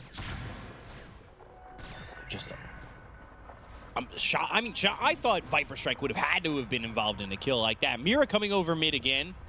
Now level 6 for Laurel. You could just go to the Viper Strike, but Mira deep on this tier 1 tower, trying to get under it. Maposhka also in. Sleep, Q, Inkswell, and a right click for Lorinov. That's a good kill for him to get. They wanted to play aggressive. Lorinov still not level 6, but you could see that Laurel wanted to dive in and get that Viper so ready. Strike. Both supports from Aurora. Ready to help out Sniper, Lorinov. Doesn't have a TP, I think that's the big one, because we did mention that he can TP out if he gets initiated on. 23 again. 23 again, yeah. Blood Grenade on top of it. Blood Grenade, Flame Break, They're and breaking the 23 is going to be dead once more. So bottom lane is what's going well for Aurora in the fact that they got the Maposhka kill, but mid and top, not looking that great. Yeah, that was a nice move. Mira was the one who TP'd to the top lane instead of walking like Ollie did, so they had this good 15-second window where they can play aggressive on Dragonite. Second death on DK, not what you want to see from the safe lane Dragonite. Well, not at all, and it feels like he'll be put into a position to kind of back off into the jungle once he hits 6, has that Elder Dragon farm up that way, and maybe Jabs has to be the one who really opens up the game for Aurora, which has been his role a lot. Yeah, and look at what 23 has in his quick buy. He does have double Blink Dagger, one for melee form, one for range form, so he can get initiation. Needs to go back to jungle, try to farm up something there. Neutral items also about to drop. Wisdom Rune for Q, Wisdom Rune for Mira. Bottling up a amplified damage was Laurel earlier, but that's only got a fourth of the duration left. So not this domination that I thought was coming out from Sniper, or so it seemed, but he's 1,000 gold ahead. Yeah, it's the matchup, and also he was the one who died first. Looking at Lorinov's item build, he does have Band of Elven skin as his first item. I don't know if that's a misclick. Ollie. Or maybe when the Power Treads was delivered. Because I'm not sure what he's going to make out of that Band of Ellen skin. The only thing you can make is Yasha. Yeah, that... Maybe a bit of an casual one. Sleep, Inkswell, and the damage is there to kill off Maposhka. We've talked about how dangerous that combo is. Not in the right-click damage, minus armor. You have 3 cores who deal a lot of physical damage, and then you also have ET Aura, which is only level 1 right now, but it's going to become much more difficult. Heroes are going to melt. If we're going to see another 50-60 minute game, heroes are going to disappear immediately. With that, Jab's trying to get that early Blink Dagger, knowing that he needs to be the initiator, so it's sometimes Echo Saber, this time Blink. First item for Jabs, knowing he has to open it up, but also 23, he's going Blink too, and this is something that we don't see nearly as much anymore. I would say the double movement purchase for Blink, we usually see one or the other, knowing that you kind of need that extra damage. I think he was thinking about picking up Mage Slayer immediately and then change his mind after dying the second time, so we'll pick up a Blink Dagger. This is something that Falcons do when Skeeter plays Dragonite, always rushes a Blink Dagger so that they can keep this aggression going on the map. I don't mind it here because you're not going to lack damage. You have Slardar's Corrosive Haste to amplify that damage. Speaking of Slardar, TP out, Hyper that Strike, easy. TP, the damage, not enough, and he's back to base. So the lockdown is Lasso, Hoof Stomp, and that's it. Yeah, I did say lockdown. If you don't have enough to stun them, it's going to be an issue. So you have Centaur, who's about to finish off his Blink Dagger. Mira's getting good amount of farm farming the mid lane. He's also going blink. Yeah. So a lot of blinking going to be happening. Dire's bottom tower is under attack. Level 9 for Lornoff, I believe, has that Dragon Lance flying out. That's the last component. So he'll pick that up, a 1,000 net worth lead here for Team Spirit, but potentially an opportunity for Aurora to go when they pick up this Blink Dagger from Jabs. But in that same vein, Blinks for Batrider and Centaur will allow them to have their initiators too. Yeah, I want to see if they make the move instantly with this Blink Dagger on Centaur. It's being delivered on the Courier. Yatoro also going for Armlet. Sometimes we see Lifestealers picking up Radiance immediately, maybe Corrosive Haze Bracer, but right now he skipped all of those items. Got that Armlet. Trying to farm up this Ancient stack. Meanwhile, Grimstroke going straight Shard. Once that Has a lot upgraded of gold. Inkswell. Might fit in one more item in between because he is really farmed right now. Would be nice, maybe Shard Ags. He finishes off a wand, so he knows he'll have that extra gold. He'll have this little bump up from the stacks that he made for Jabs. Who, after this stack, will in fact have that Blink Dagger. Then I think from there, maybe Aurora Smoke. Especially because it looks like Jabs and 23 are going to have their blinks at the same time. Just about. This is also super scaling lineup from Aurora. If we're talking about ET as support, Grimstroke, maybe he gets some farm Aghanim Scepter. We've seen it in the previous series against Morphling. Worked amazing. Can be said the same thing here with the Lifestealer in game, making the Radiance illusion. And also scaling, it's going to be a lot of right clicks. There's going to need to be some early AC that comes out on Team Spirit. Maelstrom next in line for Lornoff. He's sitting top of the net worth, but the other cores are behind, and Jab's mostly behind, whereas Mira has so much gold, like you said, going Blink and Boots of Travel next. Yeah, pretty much you play that Batrider position 4 as a core. We've seen that mostly from Hoodwink. And now the smoke action. Double Blink is available. 5 heroes missing, so Team Spirit should know something's cooking. Nobody showing on the map for good 15, 20 seconds already. They could follow this Courier all the way over.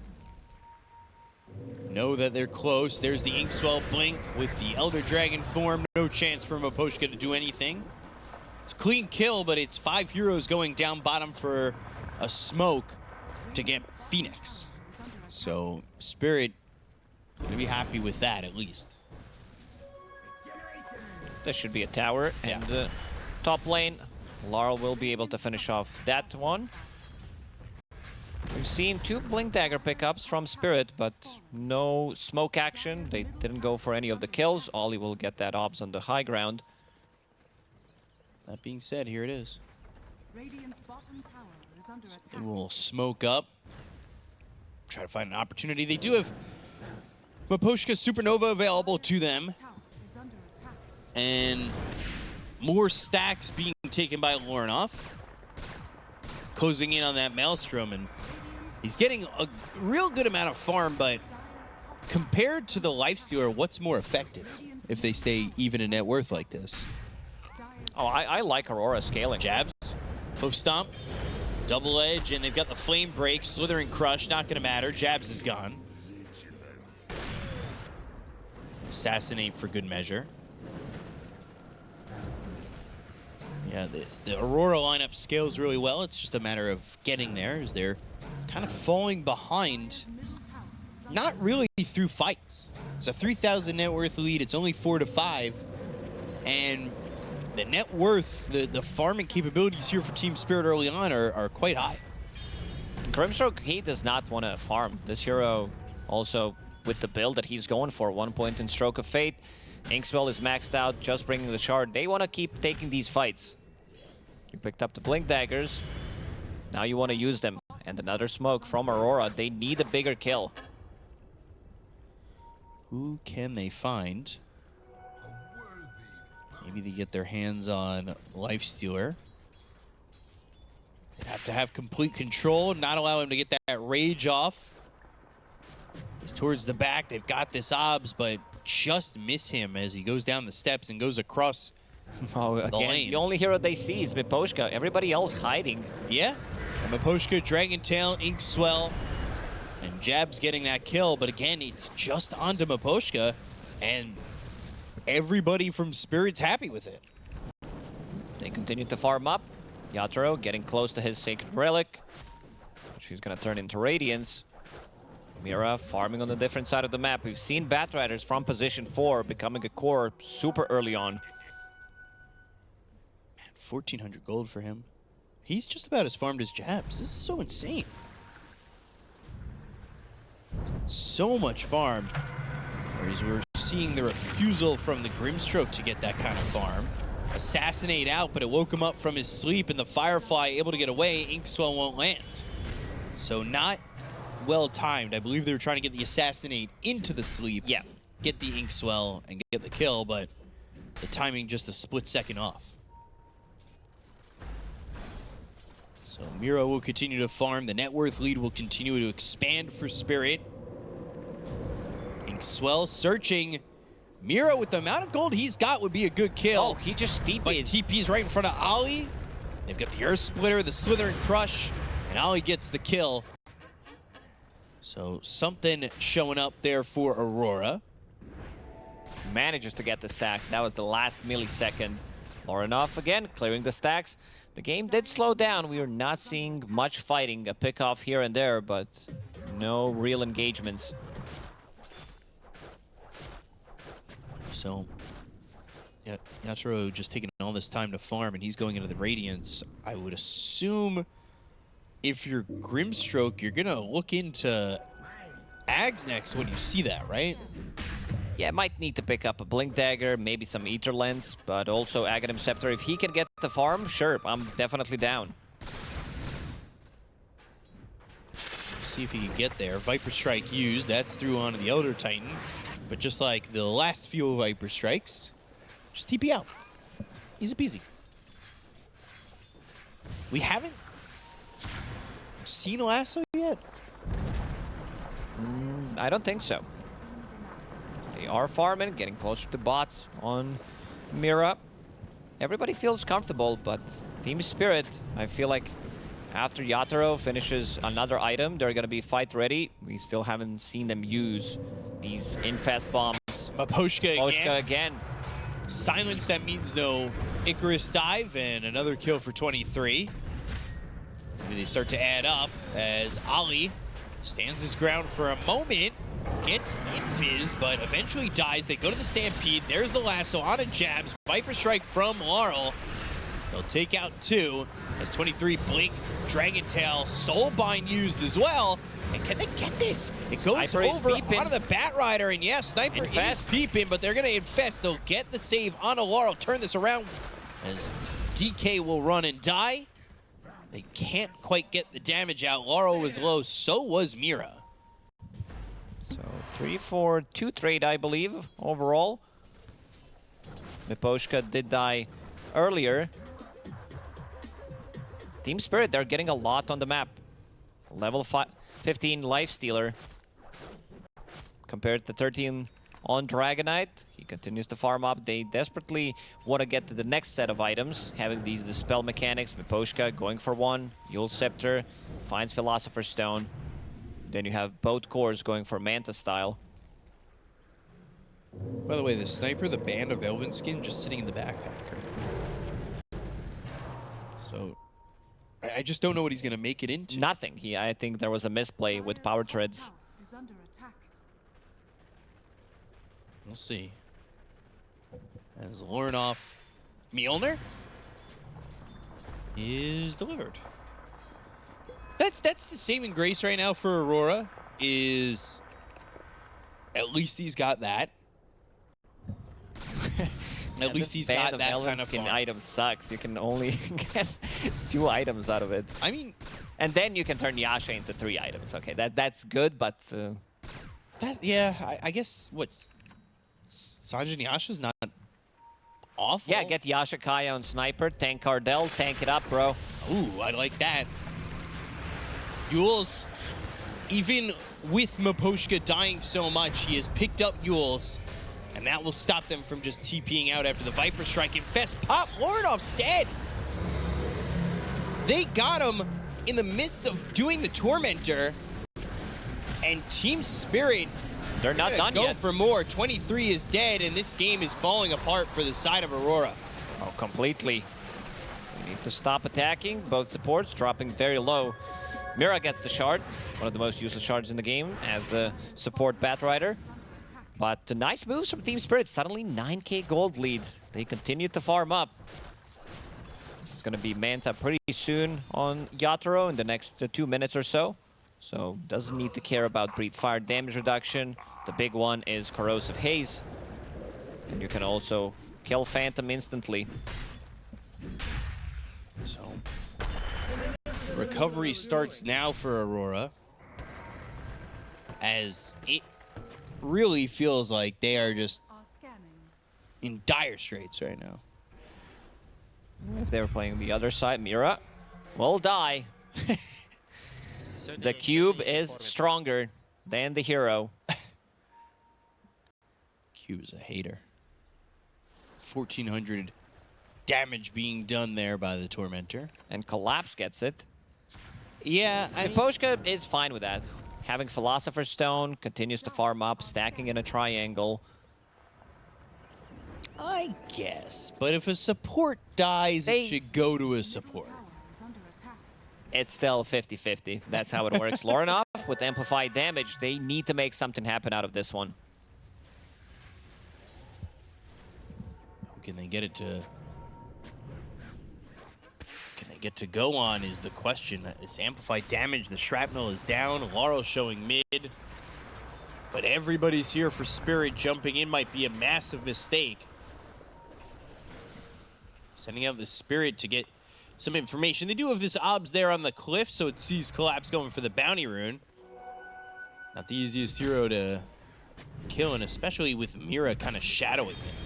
Yatoro's Constantly Giga throughout farm. the game. He's been farming these stacks throughout the whole game, pretty much. Manta style, Armlet, and Radiance. 22 minutes. Wow. 14,000 net worth. It's pretty insane. That really is ridiculous. 224 CS. So there's that Manta you were saying. Shard next on the list. Dire's top tower. I did mention early AC. I love to see it being picked up because most of their damage is physical. Sure, Sniper deals some with the Mjolnir procs. We also didn't mention that it's a full Mjolnir B-Cup. Yeah, I purposely said Mjolnir. I was thinking, it's still in my brain. I don't overthink for nothing. Yeah, he got Mjol only. Now he has a full thing. Still Tier 1 towers standing there. They're ready to take the fight. Mira, infested. Working and finding. Oh! No dust. No reveal. Glimmer Cape escape. So, almost. But Mira just not quick enough on the jump. I think they saw each other for a split second. If he had blinked immediately, probably gets something out of it. But this is still Spirit putting pressure on, and it is daytime for another 50 seconds. So they could go for Roche and get this first Aegis, and truthfully, potentially threaten the high ground if they're confident enough with it. Oh yeah, they only need to get a pick off with some Stampede play or Blink Lasso. Mira, DPs to the mid lane. So far, Aurora, they didn't manage to kill a single tower in this game. 25 minutes in. There is the Aegis. Inkswell, Blink, Slithering Crush. Inkswell is unneeded to be popped. But Stampede gets used, and they find DK. He's in a lot of trouble. Viper Strike breaking him, and once you're broken on DK, you're very easy to kill. Natro will get that, as he's still got hands on that Aegis, and Like you said, they get a pick off. It's pretty easy for them. They can go for more. He's also broke. Doesn't have much gold to work with. 10,000 net worth only on Dragonite. Middle tower is under attack. Now, obviously, it's still pushing into a sniper, but it just seems very easy for them at the moment. Yeah. High ground defense, you still gotta respect it. They have no ways of pulling you into these tier 4 towers, but damage from ET, his spirit, where he can set things up, Slaughter blinking in. Is under attack. Net worth difference keeps getting bigger and bigger. Team Spirit getting the most out of the map right now. Mira bottom. Dire's top tower is TP. Ooh, thinking about just going to the lasso with the TP coming through. Inkswell will help out Ollie for a second, but this time they have Dust. Dire's top tower is under attack. Glimmer will only work once if the other side learns their lesson. Mirabot 2 immediately, being ready for the next jump. Dire's top tower. Jabs is invis, but you do not want to fight into Yatoro. Do you? That was so quick. That was Yules, and now he gets the TP out, but the jump, that was so risky. Soulbind's there, which seemed to pull the lifestealer a little bit. Get him closer to getting that kill. Quick reaction time from Miposhka. The guy still has it after all these years.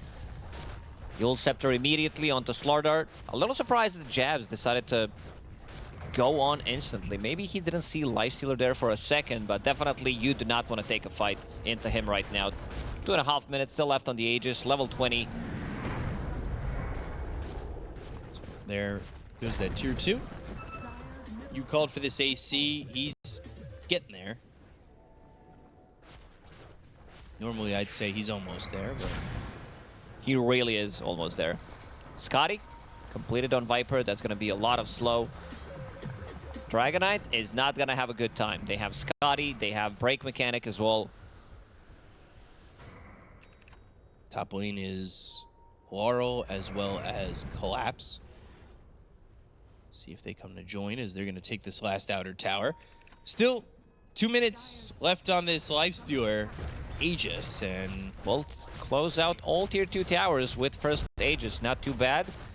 it's still enough time to do more if they really want to. So let's see how much they're willing to go for it. XP rune will also be stolen. Yeah, the 28-minute rune. Yatoro, is he gonna take it? Or will somebody else, maybe a support, Mira TPing, will go bottom, and they pick up the Wisdom rune. The other one's still available. Collapse, meanwhile, looking for the Lotus Orb. He's got Eternal Shroud as well as the Blade Mail. He TP's back, he picks up that Wisdom rune, and now he's almost level 18. Radiant's top tower is under attack. So, solid spot.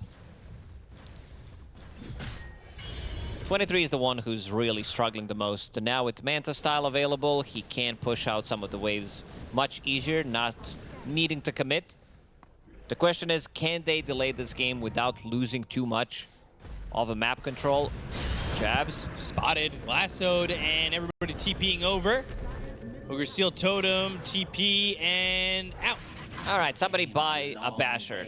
Miposhka has Yule Scepter, but seems like it's not enough. Need a little bit more control. Still lacking a little bit when it's just the Bat Rider. We've seen Bobica yesterday with the Basher on position 4 Hoodwink, or position 1 Hoodwink, the way he plays it. Did we see that come into play? No.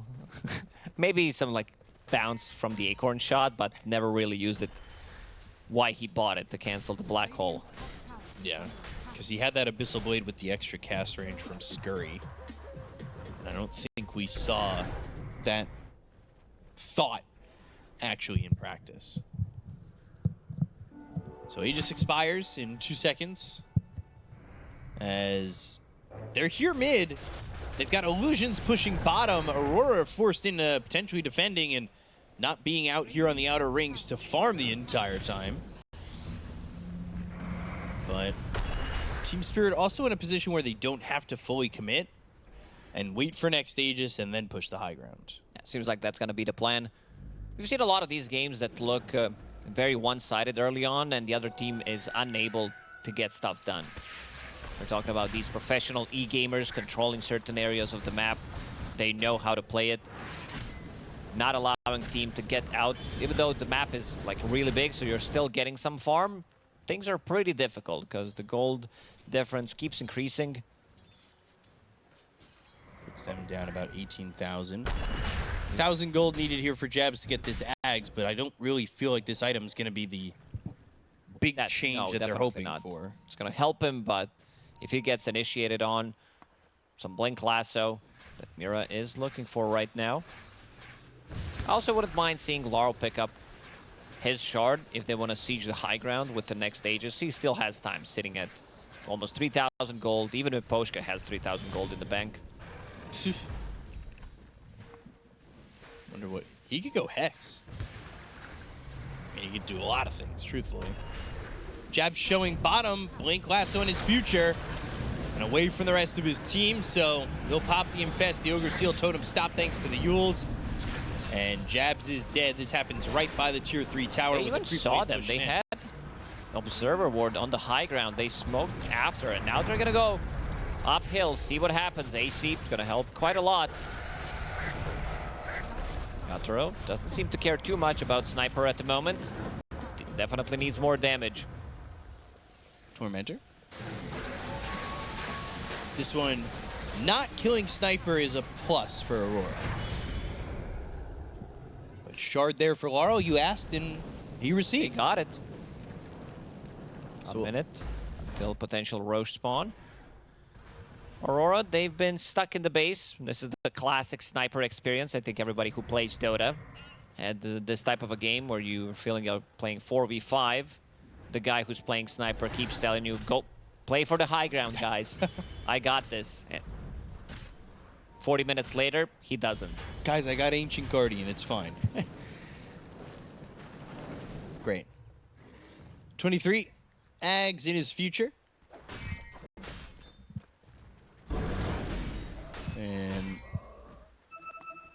there it is. He'll buy and ship that out same day.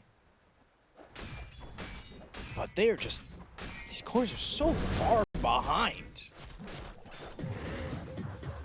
4,000 between the Sniper and the Lifestealer. I guess really it's 5,000 between the DK and the Lifestealer, and 2,000 between the Viper and the Sniper.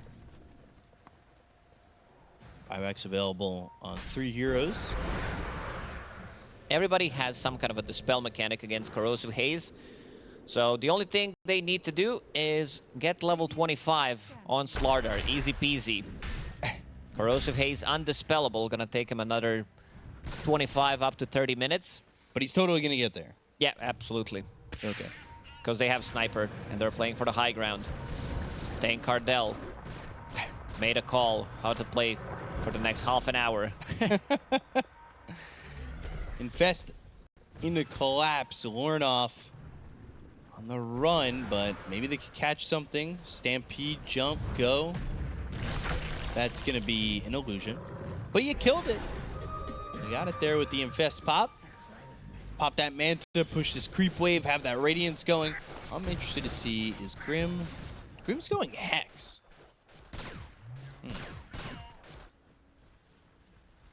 I don't know if I'd rather see that or Ags. Sitting at 2,000 gold, eventually we'll get something. Might need to save buyback for now, because you want to get your spells in the fight.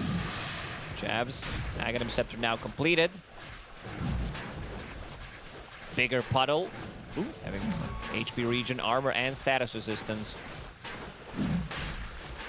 They smoke out on Aurora, but it's only going to line up with seeing Mira.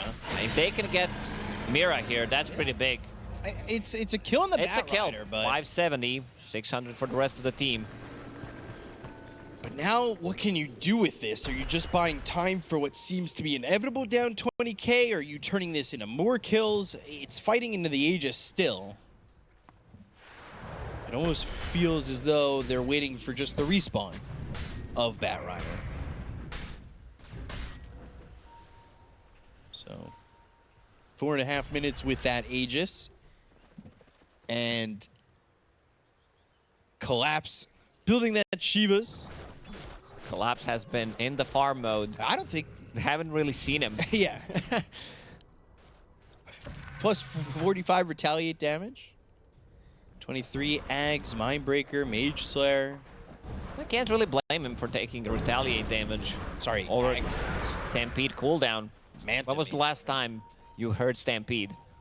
Maybe just now. Maybe I'm wrong. Maybe they tried to say Batrider, but... No, it's... You got the green triangle. I haven't heard it in a while. Maybe in my mind was the last time.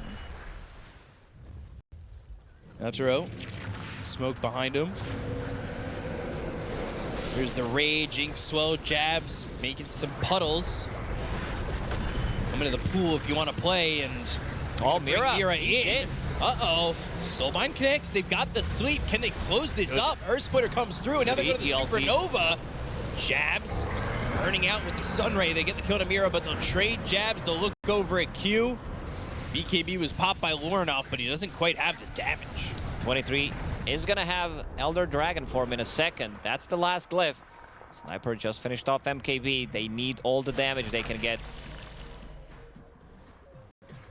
Dire's middle barracks are under Rax being hit. 23.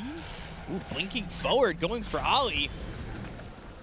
You can see the damage coming out from Sniper. Yeah. No joke. 23, if you can get in there, maybe they can do something. They're going to buy back here on Mira. Mira's going to come in with the boots of travel, looking to get a grab here on the broken. Sniper. They've got the break on a 23. The Inkswell's going to pop and stun up Aposhka. Right clicks from Laurel. Dragon Tail through, but double edge from Collapse kills off 23, who does not have buyback.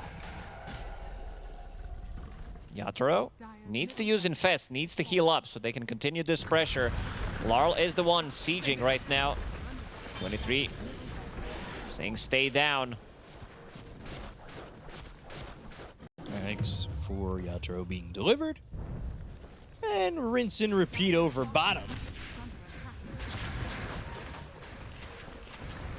Fainting the assassinate. Inkswell once again. Blink, Dragon Tail off to the side. Mira who bought back, but the Lotus Orb. 4 staff away. Yatoro gets the kill on a Q. They'll look over at Jabs. Yule's up into the air. Sleep on a 2. Stampede used from Collapse to stay on top of Jabs with the right clicks coming through from Laurel. This is a Viper with an Icarus dive help that will get the kill on the Jabs while the bottom set of racks is being taken here by Yatoro. Ornoff just and might be Ollie it. just can't do much of anything. 60 seconds without Slaughter. He's the guy who needs to amplify the damage, but with all these dispel mechanics, things are going to be pretty difficult, and you're going to be playing against Mega Creeps who have one fight left in the tank potentially. Your heroes also don't deal that well against Mega Creeps. Slow siege is going to start. Laurel doesn't have much mana to work with. They start to back away. It's not even a slow siege. He took this tier 4 tower down to 1500 HP. Aurora start to look. And Team Spirit will reset before sieging with Megas. Elder Titan went to the Refresher. He's farmed. He's been holding on to this Philosopher's Stone for quite some time, so double ETLT, double Echo Stomp. Seems like they're lacking damage, and if he can pull that off, this also has to be one of the fastest, if not like the fastest refresher on ET, because this is also not the item that you usually see on the hero. Yeah, it's not your first big item. You got Glimmer, but this is his first real item. Ornoff, Divine Rapier is the call, which I don't hate at all. He's been able to sit back and survive, so why not, right? If he can get it, still very far away from it.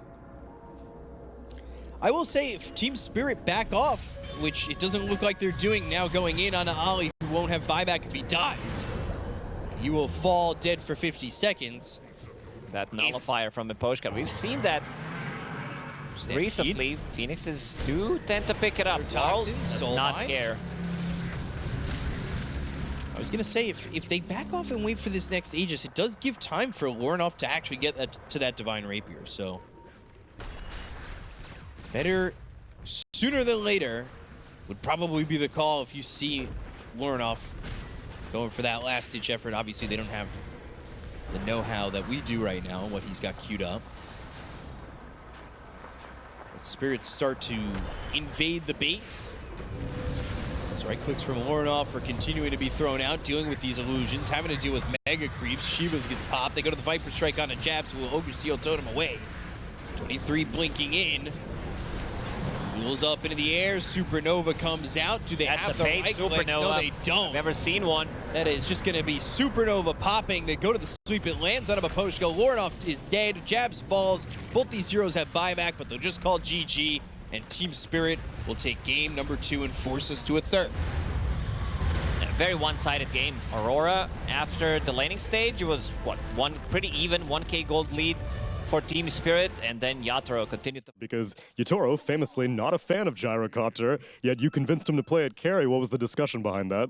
Yes, he don't want to play Gyrocopter, but we hate him as a team, so we decided him to play Gyro. That's why. As a punishment? Yes, as a punishment. Okay, makes sense. And then my last question is, your second phase ban, the Bristleback ban, took quite a while from you guys. You took a lot of reserve time, so what was the discussion during that second phase? We was thinking how we gonna draft second phase, and was most discussion was about Bristleback. We lost previous games against him, so this time we wasn't sure we're gonna beat him, so we just decided, okay, just ban it and play. Well, let's see if banning out and playing will work out in this game number 3. Silent best of luck as we pass to our casters. Thanks so much, Tsunami, as we are back for game number 3. And taking a look over mid immediately with an LSA landing on a Lornoff. But Lacoste, I want your thoughts on this game. Just a little taste of what you think. Yeah, I'm really excited to see Yatoro play this trash hero. It's been really popular. I mean, Gyrocopter has been flexed. A lot of people, something that the panel discussed about, maybe keeping this flex open as well, but they decided to reveal that it's going to go to carry mode immediately. Leicester this time around, he doesn't have any kind of vehicle, so going to be, I would say, a bit of a different game. You need to have some kind of an amp for your lifestealer, and also not much lockdown. You have Bushwhack, Disruption, but not a real stun in this game. Yeah, that is going to be a little bit difficult, especially if, say, the Hoodwink has a slow start, right? Like, Hoodwinks, we've seen find their farm, even though they're in the forward position, especially Q. He's very good at finding the open spots in the map to get something out of this. And it makes me wonder, we've seen so many times the Maelstrom before the Rod of Atos for Hoodwink, if we're going to see it the other way around this time, because they need that extra lockdown. Yeah, I would love to see Rod of Atos for some extra lockdown, stop the TPs from going off. They can easily TP. They have Stampede as well on top of that, so they can easily run away. So you're going to need a little bit more lockdown to work here. And Maposhka getting bushwhacked for the moment. It was funny that they were just like, as a team, we just don't like him. We're giving him Gyro. Yeah, they don't like the player, they don't like the hero, so somebody has to play it. In this last game of this series. Yeah, let's see. All the way to 3 games. Game 1, a 70-minute burner. But game 2, a little bit quicker with Spirit on the draw on that one.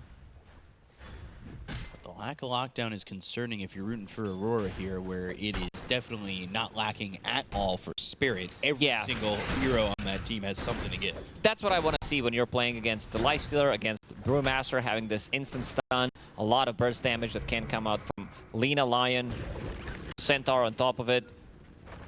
Mid lane, so far so good for Laurel. But the bottom, they are playing super aggressive jabs, soaking up a lot of damage. He has to be very careful about where he's standing right now. That was half his health that was just drained out thanks to Rocket Barrage at level 2. Q moving over, trying to get himself onto the Lotus Petal. But he doesn't really have maneuverability without that Scurry, and he's forced away from it, where Maposhka will now pick it up with his Flat Cannon doing some extra bit of damage on the jabs again, as this lane is not really too comfortable for him. Top lane, 23 sitting at about half health, and we've seen it so many times with Centaurs, especially when they have a follow-up stun. That lane is always going to be a killer lane. Yeah, it's a killer lane. Hoof stomp, couple double edges, and all of a sudden, that's it, you're dead. So Lina 20-3 to the Razors 15-3. Lorinov, we've talked about how he's had really great performances so far, and he's really got to make it work this time. A little bit behind this Lina so far. Q. Top lane. SD's in trouble. Yeah, Ollie in trouble under the tower. Double Edge gets the kill. Like we said, once you get that Double Edge to level 2, that's really the moment when you can get yourself a kill, whether it be on the Lifestealer or the Shadow Demon. And it now forces you into this position where you have to play, I would say, really defensive top. Not much you can do with these two heroes. It's going to be more about stacking and playing defensively. Maybe you can get a return kill, but that's about it. You can't be the aggressor in this lane. Matchup for a Centaur against Lifestealer can be difficult sometimes if he's paired up with another like super strong support, something that does provide him with a stun. And speaking of stun, 23 is dropping low, collapse. Oof. Again, didn't time that correctly. Could have been another kill in this lane. He tried to stun him off Rage when he was going off, but didn't do it. So far, so good for members from Team Spirit. Yeah, not too uncommon would be Q going to top, right? Yeah. And helping out, because we've seen him, especially with Bushwhack, a little bit of extra control. That could be the difference maker in this lane early. But right now, Miposhka is just mirroring him a lot and forcing him to move away. As Lorinov maybe could have gone under that tower if he avoids an LSA. Gets that kill, but Q's going to be showing up and needs about 10 more mana to have the full combo of Acorn Shot Bushwhack with a good static link and a plasma field. Let's see if we'll get he's the gonna kill with the courier. kill the courier. Q. Right. No, he's going for Lina. Yeah, Lorinov's will get a dead. solo kill. Lauro gets the kill. I get now another turns one. around to Q. LSA. LSA lands and he's got both. Oh boy, Lauro, what a move. Whew. That's easy 400 gold for Laurel, and also he will be able to refill his bottle because these heroes are not going to come in as fast. What a play. Wow. If we could get a replay of that, I'd be so thankful. Because that was just, to have the wherewithal that's coming, Laguna commitment, and there's Collapse dying to Ollie with that Shadow Poison, but to get both and land the LSA was great. Laurel is making a move. And he comes over, and his game is online already. He has come over, he's got another kill. Oh boy. Alina Lion, it's going to be a lot of damage. Yeah. Finger plus Laguna Blade. This is Harry Potter against Gandalf. Remember the scene when he was fighting Yoda? Just kidding. That might be one of the funniest things for me. Yes. I'm a very pop culture Good reference crossover. guy. I like that. I like that a lot. Miposhka will steal the enemy XP rune. Team Spirit, they are cruising. Yeah, but Collapse now starting to take a lot of damage. Disruption, raging, hoping not to get hit by that hoof stomp immediately. 3 stacks on the Shadow Poison. Needed another to make it a potential for that kill. And 7 minutes comes around. Mira's going to back off, go to that Wisdom Rune, and that will put him close to 6. Like you said, burst damage from both Lion and Lina. Good rage, but here comes the Lina.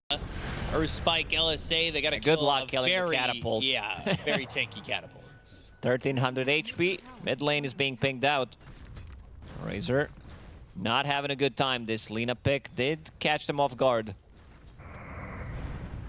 Looking real good, too. Miposhka going to take this solo XP, and this is big for him. We've talked about supports getting to 6 before 10 minutes. He gets a couple of creeps, and then he'll back away from the lane.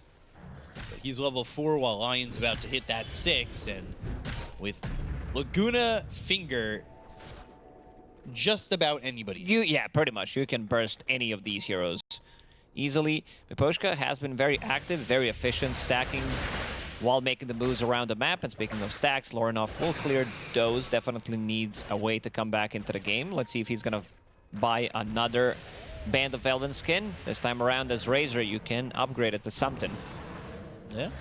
So it wouldn't be a mistake this time around. He's got that queued up. Miposhka walks over, sleep.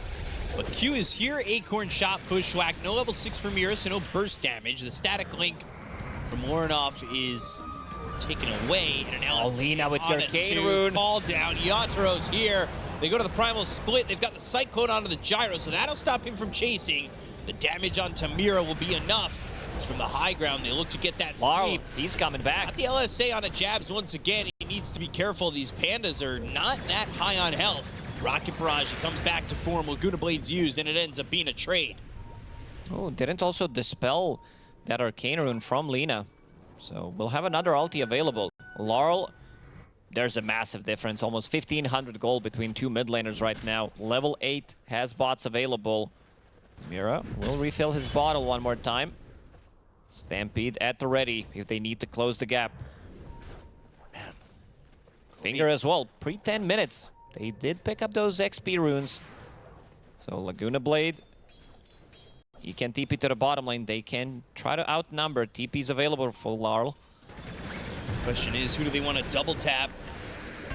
Bushwhack. He's coming in. But the homie missile comes through. Or Spike, as well as the finger. Jabs is dead. It is back-to-back deaths for him. Mira will soak up some of that mana from that range creep, and the tier 1 tower over bottom's going to take a lot of damage. Spirit are on the move quick. You know, the panel talked about what this BKB is going to be for the Razor, but he's got to get I don't know about the BKB. I think it needs to be, you know, something cheaper. I would love to see a Mage Slayer potentially coming out, just that you have, you know, something, some kind of a magic reduction against all of this spell damage. It seems like he's gonna build into one.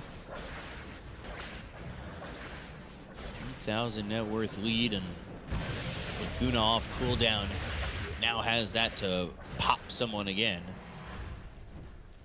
Just needs the mana to work with. Ollie's sitting mid trying to get that level 6. Razor's gonna pause. Lauren off. Disconnect. Hope he connects soon. Come back. So 23 Lauren on. compared to the Back online. compared to the Gyro, he's also 1,200 gold behind. Brewmaster's gonna be the one struggling. He has Spirit Vessel, so no Radiance build. This time you do have Lifestealer in the team. He's gonna fulfill that role, so you need to adjust your item build, which means that scaling is not gonna be there from Brewmaster. We've seen a lot of Brewmasters picking up double bracers straight into Radiance, no boots, then Manta style, so you can push out these waves. Be very annoying in the fight. This Doesn't time look like seems it's like gonna happen. Jabs needs to take an L with his itemization. Which is gonna throw off the complete game plan of Aurora, because Jabs is the early game guy. So him not having a good start, and nobody really had a good start. Actually, Shadow Demon did. But other than that, it Yeah, we're feels trying like to a- find 1 out of 5 heroes who had a good start on Aurora. Other than that, it's been really rough. Ags being built for the Lina. Nothing queued up for Q just yet. But again, I'd like to see him go for the Rod of Atos. I think that's the best call. And there are stacks being made and taken for the Dire side, so there is that way back in to get a little bit of gold going your way, as another stack will be attempted and made. What a very accomplishing sound. And with that many stacks, it helps Razor boost up a little bit, but I just don't see how they slow down Spirit without fighting, and they're not in fighting It's going to be shape. difficult. They're losing way too much. Another Finger Ready, another Laguna Blade. They can instantly burst down heroes, all in a good spot to break the smoke. We'll break it. He's Hex, the Rocket Barrage, Finger, make it 2 stacks. 23 comes over, the Bushwhack misses. Unable to get that control onto the Gyrocopter, and he's got that Quelling Blade. He cut the tree that Jabs is in Bushwhack a good was going spot. to. Gets the split off. Goes to the Primal Split. They've got the Sharpshooter to get the kill on Amira. They'll at least get 1 in return. Tower is under attack. And they also defended the stacks, so that's what matters. Yeah, that's big gold for them. They need it. And Q's gonna go top lane. Or not. He got slept. Interesting. Dire's top tower. Stop that from ever happening. I mean, they infested, they were ready to make a move, and then bedtime. Centaur also not the easiest target to kill. If they start with a Shadow Demon, Disruption, there's still, you know, Blink Dagger available, or you can TP out. They have very limited amount of stuns. We mentioned that Q might go for Road of Aetas, not getting... Just kidding. Maelstrom wants to scale. You could scale, I just think you scale later. Or Splitter. Or Spike, but Disruption's there. Well done by Ollie. LSA still connects. Going into the Sharpshooter. Level 1 ulti would not kill him there. Not enough damage. So Laurel doesn't want to even use it. Yatoro continues to farm up. Ags on the horizon. Jabs, meanwhile, he is going on that Radiance. He'll pick up the Wisdom Rune, get close to 10. So the idea and the game plan is still... Oh. The idea of the game plan's still there. This hurts. Oh, plus Observer Ward that was just placed.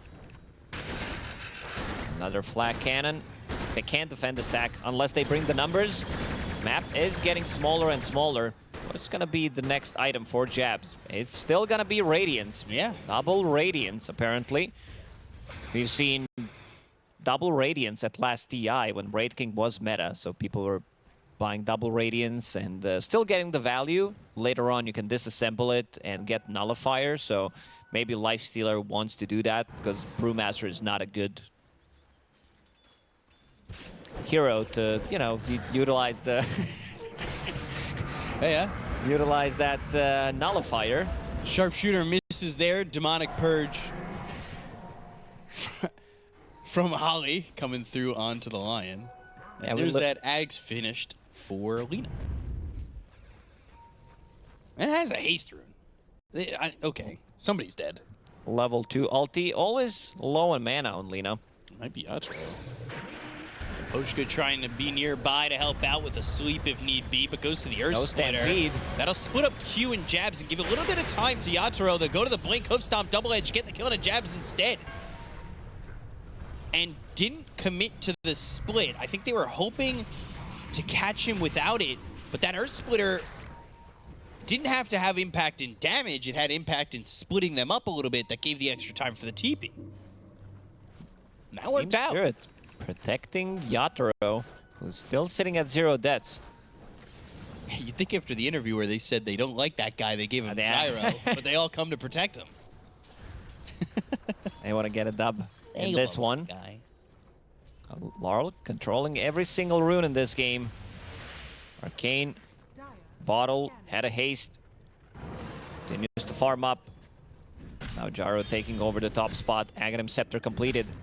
16 minutes in. Falcon Blade, Crystallis, Aghanim Scepter. Damn. Lifestealer really struggling. Does have Armlet, but is not as Bushwhack. impactful as that Ags.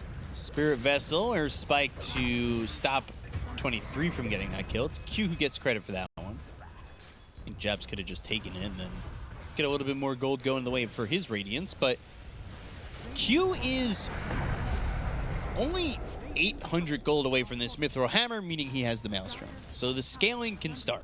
Yeah, so he can farm to get to the point where he's gonna get more farm. Yeah. That's how it works. The rich get richer. So, 9,000 net worth lead. A lot of the map being farmed here by Spirit while you see all these heroes together on Aurora. Trying to take a tier 1 tower, but even that is seemingly a little bit too difficult for them at the moment, even though it's uncontested. Gyro, we said, has that Ags. He's going into the BKB, and Lornoff was building his own BKB, but he's going to need stacks. He's going to need maybe, I would say, a kill or two to boost this up, because it is not happening quickly. Yeah, we did discuss that Lornoff usually has really good games. This time around, one of the few times where he's been shut down and not really feeling his impact. Not yet, at least. Maybe a little bit sooner. Or a little bit later. And 8-4 favor of Team Spirit as they're 8K up. Blink, Hoof Stomp, Lornoff, LSA, Laguna Blade killed. I mean, it is that easy. Sans BKB on the Razor. Ooh, now amplify damage on Lina. We'll have that for the next Laguna Blade. Somebody's gonna get one shot. We're getting close to that territory. Fiery Soul, Shard upgraded, Flame Cloak, Spell Amp 35%. And you also have ET on your team, so playing with Spirit. While on Spirit. 23 going to continue to farm despite the fact that he was chased by that Spirit. Pretty greedy. But I think luckily for him, Mira doesn't have a Blink Dagger at that exact moment. Now he does. Had that been any other moment but then, well, Lion might have been able to get in there, blink, Earth Spike, and kill him off. Throw ends picked up for the Shadow Demon. There's Q getting on to this Maelstrom. 30-ish gold away from it. He even has a Philosopher's Stone on Q. Just to have that extra gold. It doesn't get greedier than this. No. No, it really doesn't. Casual Gloves of Haste in his inventory. For now, which he's going to turn into Maelstrom. Getting there. There pretty quickly. The stacks being taken again. Lornoff getting the benefits of a lot of stacks. I think there's been a good amount made by Aurora throughout the game, 20 minutes in. But they just don't know what they really want out of this game other than farming at the moment because they have to. They're just so far behind. They need these next items. And 23, he got hit. TP. He got hit by a random flat cannon. Immediately uses Rage to TP out. Pay to lose is more like it when you get that Ags. Gives away your positioning. Yeah, should have put that Aghanim Scepter in the backpack. Turn it off. And then they burst you. You don't have HP.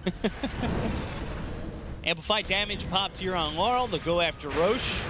20 minutes in, I mean, this could turn into a good amount of objectives. You go Roche, TP to your Tormentor, pick up the Wisdom Rune, get everything. Or Roche, push from the bottom lane, take the tier 2, get their Tormentor, get your own Tormentor. There's a lot here post-Roche. Let's see what they decide to do. Jab's still farming pretty deep. Lifestealer has that Radiance, by the way. And Team Spirit, not looking like they're going to get the Aurora Terrorizer.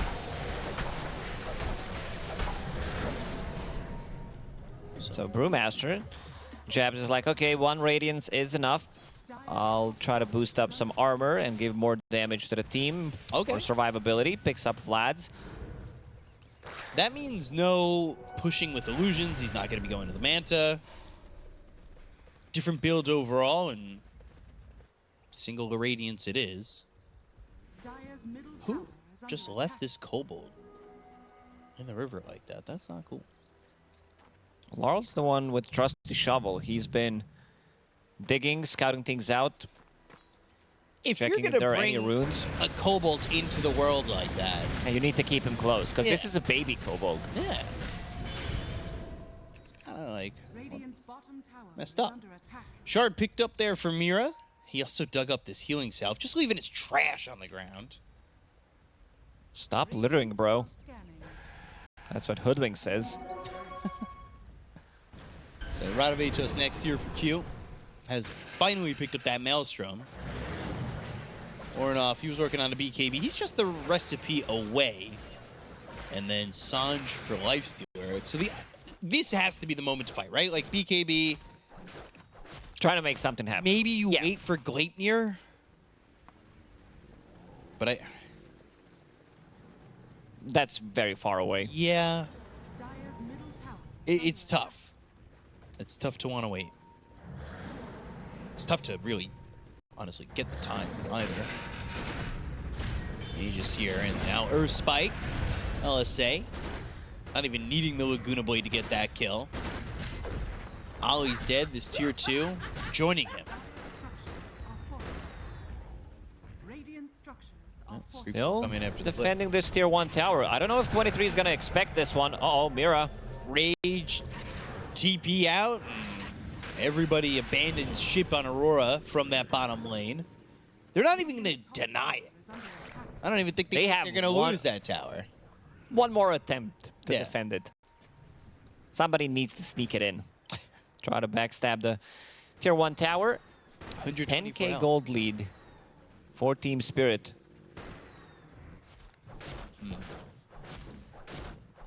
Sanjanyasha, Ags, if you can get there. Grouped up together, this tier 2 getting low. I thought they were going to take it on the last siege, but this creep wave will do it.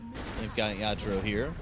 Dire's middle tower has fallen. So, very casual about this take. 2 minutes remain on this Aegis. 2,500 gold for Maposhka. Dire are scanning.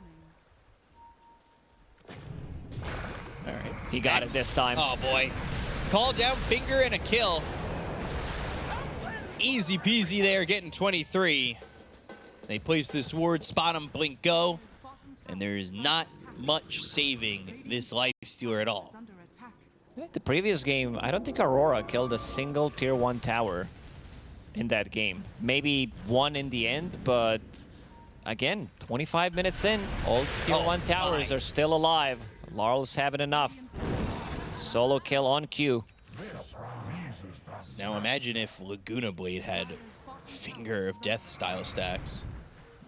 He'd be up I don't there think right we now. need to touch Laguna Blade anymore. It's- We've been buffing this spell for quite some time now. It costs 150 mana at level 1.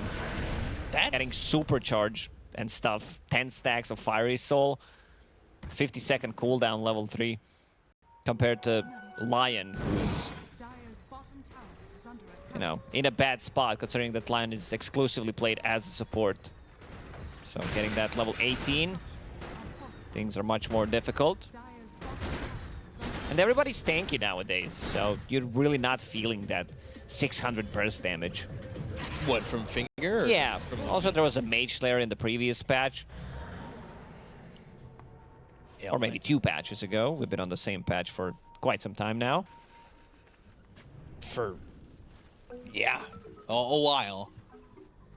17,000 net worth for Yatoro, 6k ahead of the Lifestealer. MKB is going to be picked up. There's the Rod of Atos. Should be Gleipnir soon for the Hoodwink. Finishing that, but I mean, they want these items, but these items, truthfully, You need gold for items. Yeah, that's the problem. that too, but I think they wanted these items 5 minutes ago. With a little bit of a better start, maybe it could have been that way. Oh, Yatoro will take the bottle from Laurel. Put the amplified damage in. When you hover over the bottle, it says rune double damage inside, so we need to fix that. That's very important for the Yeah, gameplay. next week. I can't do it. It'll be here next week. That's the one that we need to focus on the most. I agree. So, amplified damage.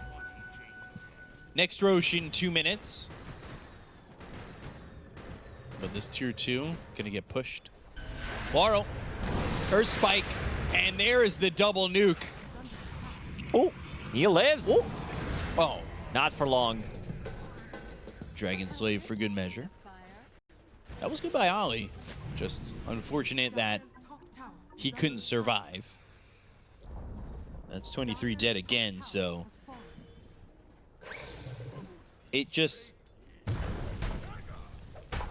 feels like Spirit have such a stranglehold on this game. Yeah, we haven't seen much. Like, we haven't seen much from Aurora in this game and in the previous. They've been stuck in the base for a really long time. They also don't have Sniper in this one. They did set up a vision around their triangle, playing off of that. 3 observer wards. Poshka does have gems, but they could lose a lot of that. Poshka could get a lot of gold. There's one.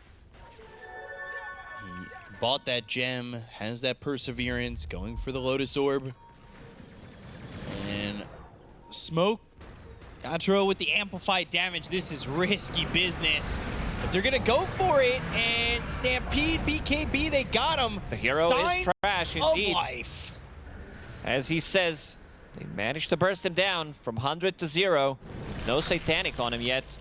And they also don't have any saving tools. Both supports, they are kind of playing for themselves. The only thing that can save him is Stampede.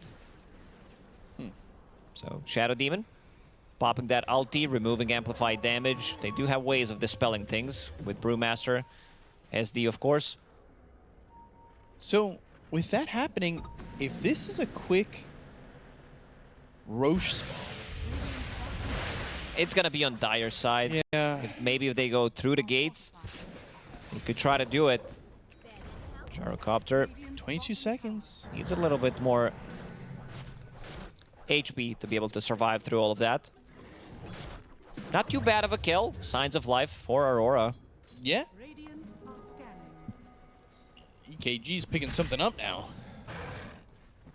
So, Aurora are continuing to still farm, and Roche will be up, but Spirit is there. However, Roche does come bottom in 50 seconds. They have damage. They definitely have damage. Gyrocopter has MKB, Crystallis. Let's see if they decide to go through the gates, maybe contest this. No. Doesn't seem like they're having a read. Maybe thinking it's going to be a longer spawn, playing the bottom part of the map.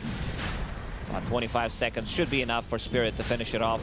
Scan does connect on Lifestealer Illusion. Now they know with the roar that it's happening. Age is picked up. Cheese is there. And Team Spirit. They've got an Aegis to work with 30 minutes into the game. For the second time around, let's see what they can do with it.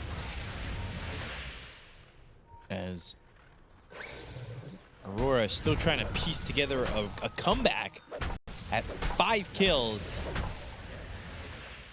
And Kill. mid and safe lane. 6-minute average. Yeah. Their mid and safe lane down almost double their net worth. Look what 23 has in his quick buy. Thinking about getting Eternal Shroud. Hey, Playing it's a into strong item. Centaur, Lina, Lion. There's a lot of magic damage coming out. I don't know if he wants to commit to that. He bought the Ogre Axe first, thinking about it. Can turn that into Aghanim Scepter. Yep. Smoke used. Ollie, as well as this Lifestealer of 23, hanging around a long time. And they just saw the hoof stomp there. Ollie, disruption, immediate rage, TP out. And Ollie's gonna die to Yatoro. But at least the Lifestealer gets away, who's still looking for this Ags. And I say get away, but now Jab's getting chased. TP's came towards top. Blink, Hex, Stampede, blocking him in. And they've got the Finger Laguna combo. That's an insane amount of damage. No matter which items you have, you're still gonna be burstable. Almost 2k damage from Lina and 1400 coming from Lion.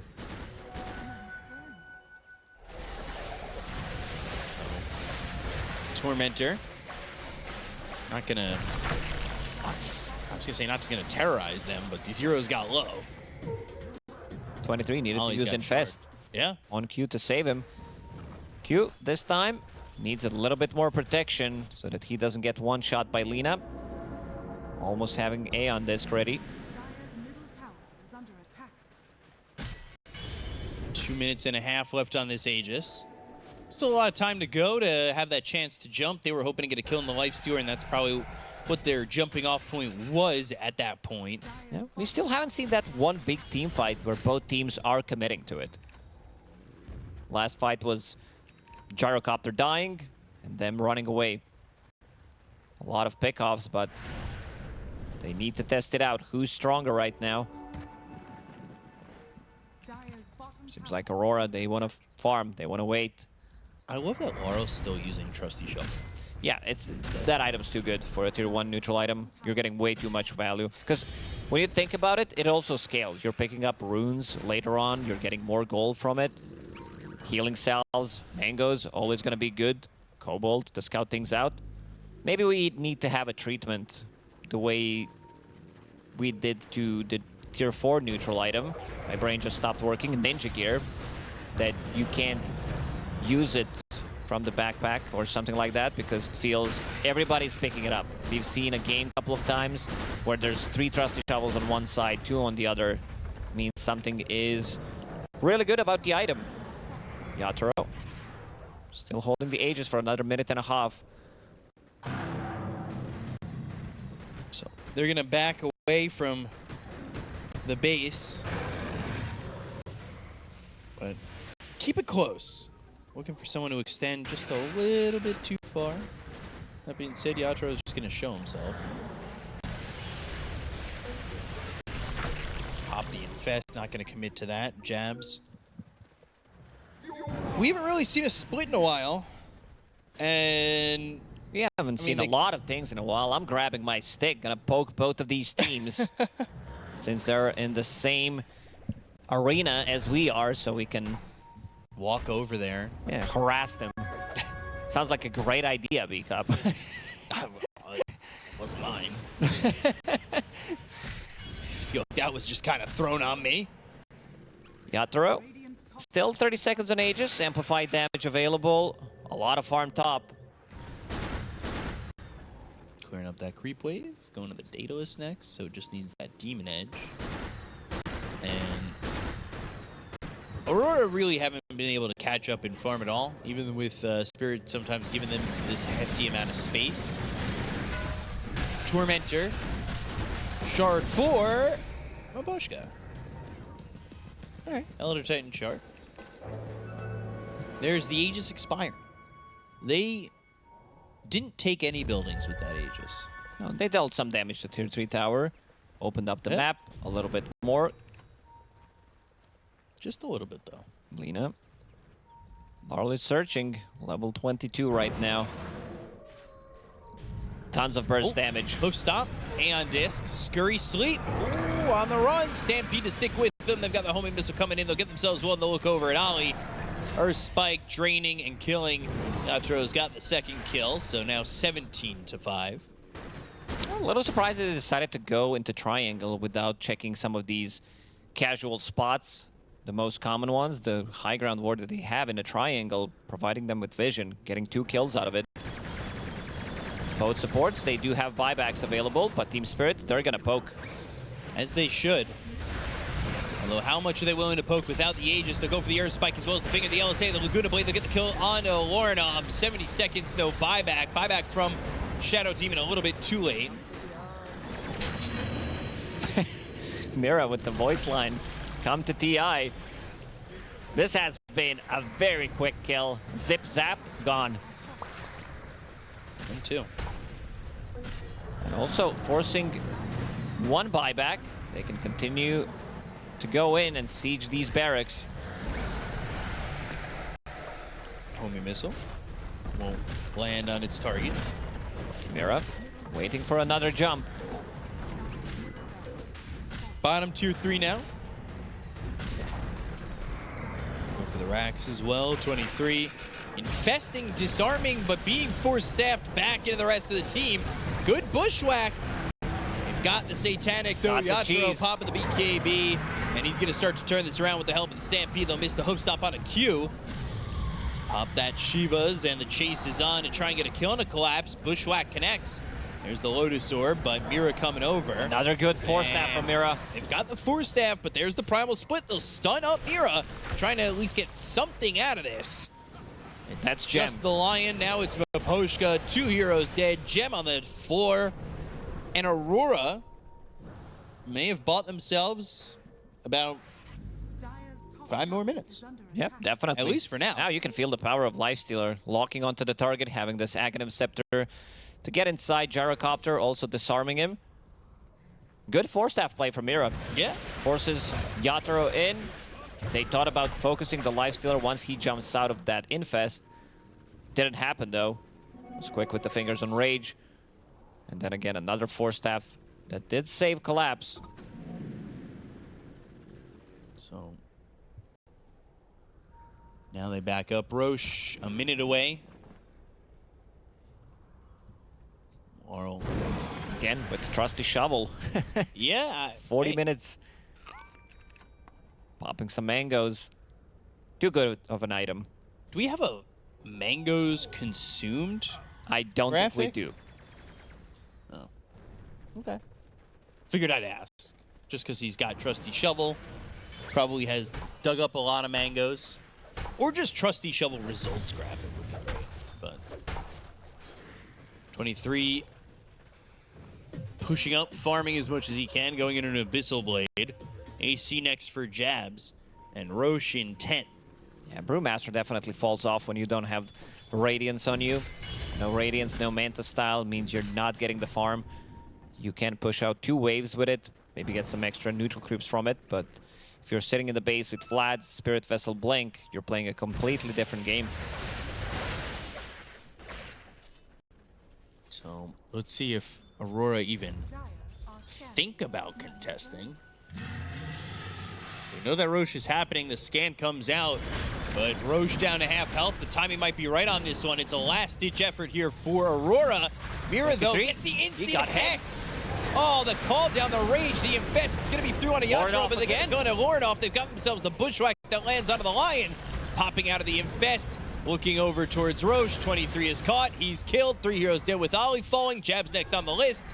Homing missile flying through. There's the LSA. There's 4 dead. And Aurora, they get nothing out of this. Man, Lorinov, he can catch a break. Again, getting bursted down by 2 abilities. Collapse, picks up the eggs. Hitch a ride? 4 course, let's go. Nice. There it is. Pick somebody up. They don't know how to use it. Oh, They there legit it is. don't. Okay. Because the first thing when I tested it out, it also didn't work. I had to use it a couple of times to figure out how does it work. Oh, it's a meme. I don't think it's that good for 4,000 gold. If you get it for free, sure, he's gonna take it. Man, I love Worker, of course. 5 seconds till it's up again. Maybe you want to pick up Yatro when they're all up. And just... And there it is. They saw the workhorse. Yeah, they saw workhorse. They were done with that. They'll call GG. Spirit takes the series 2-1 over Aurora as they take games 2 and 3 to win this series. Yeah, not the kind of a series that we expected. It did go to the 3 games.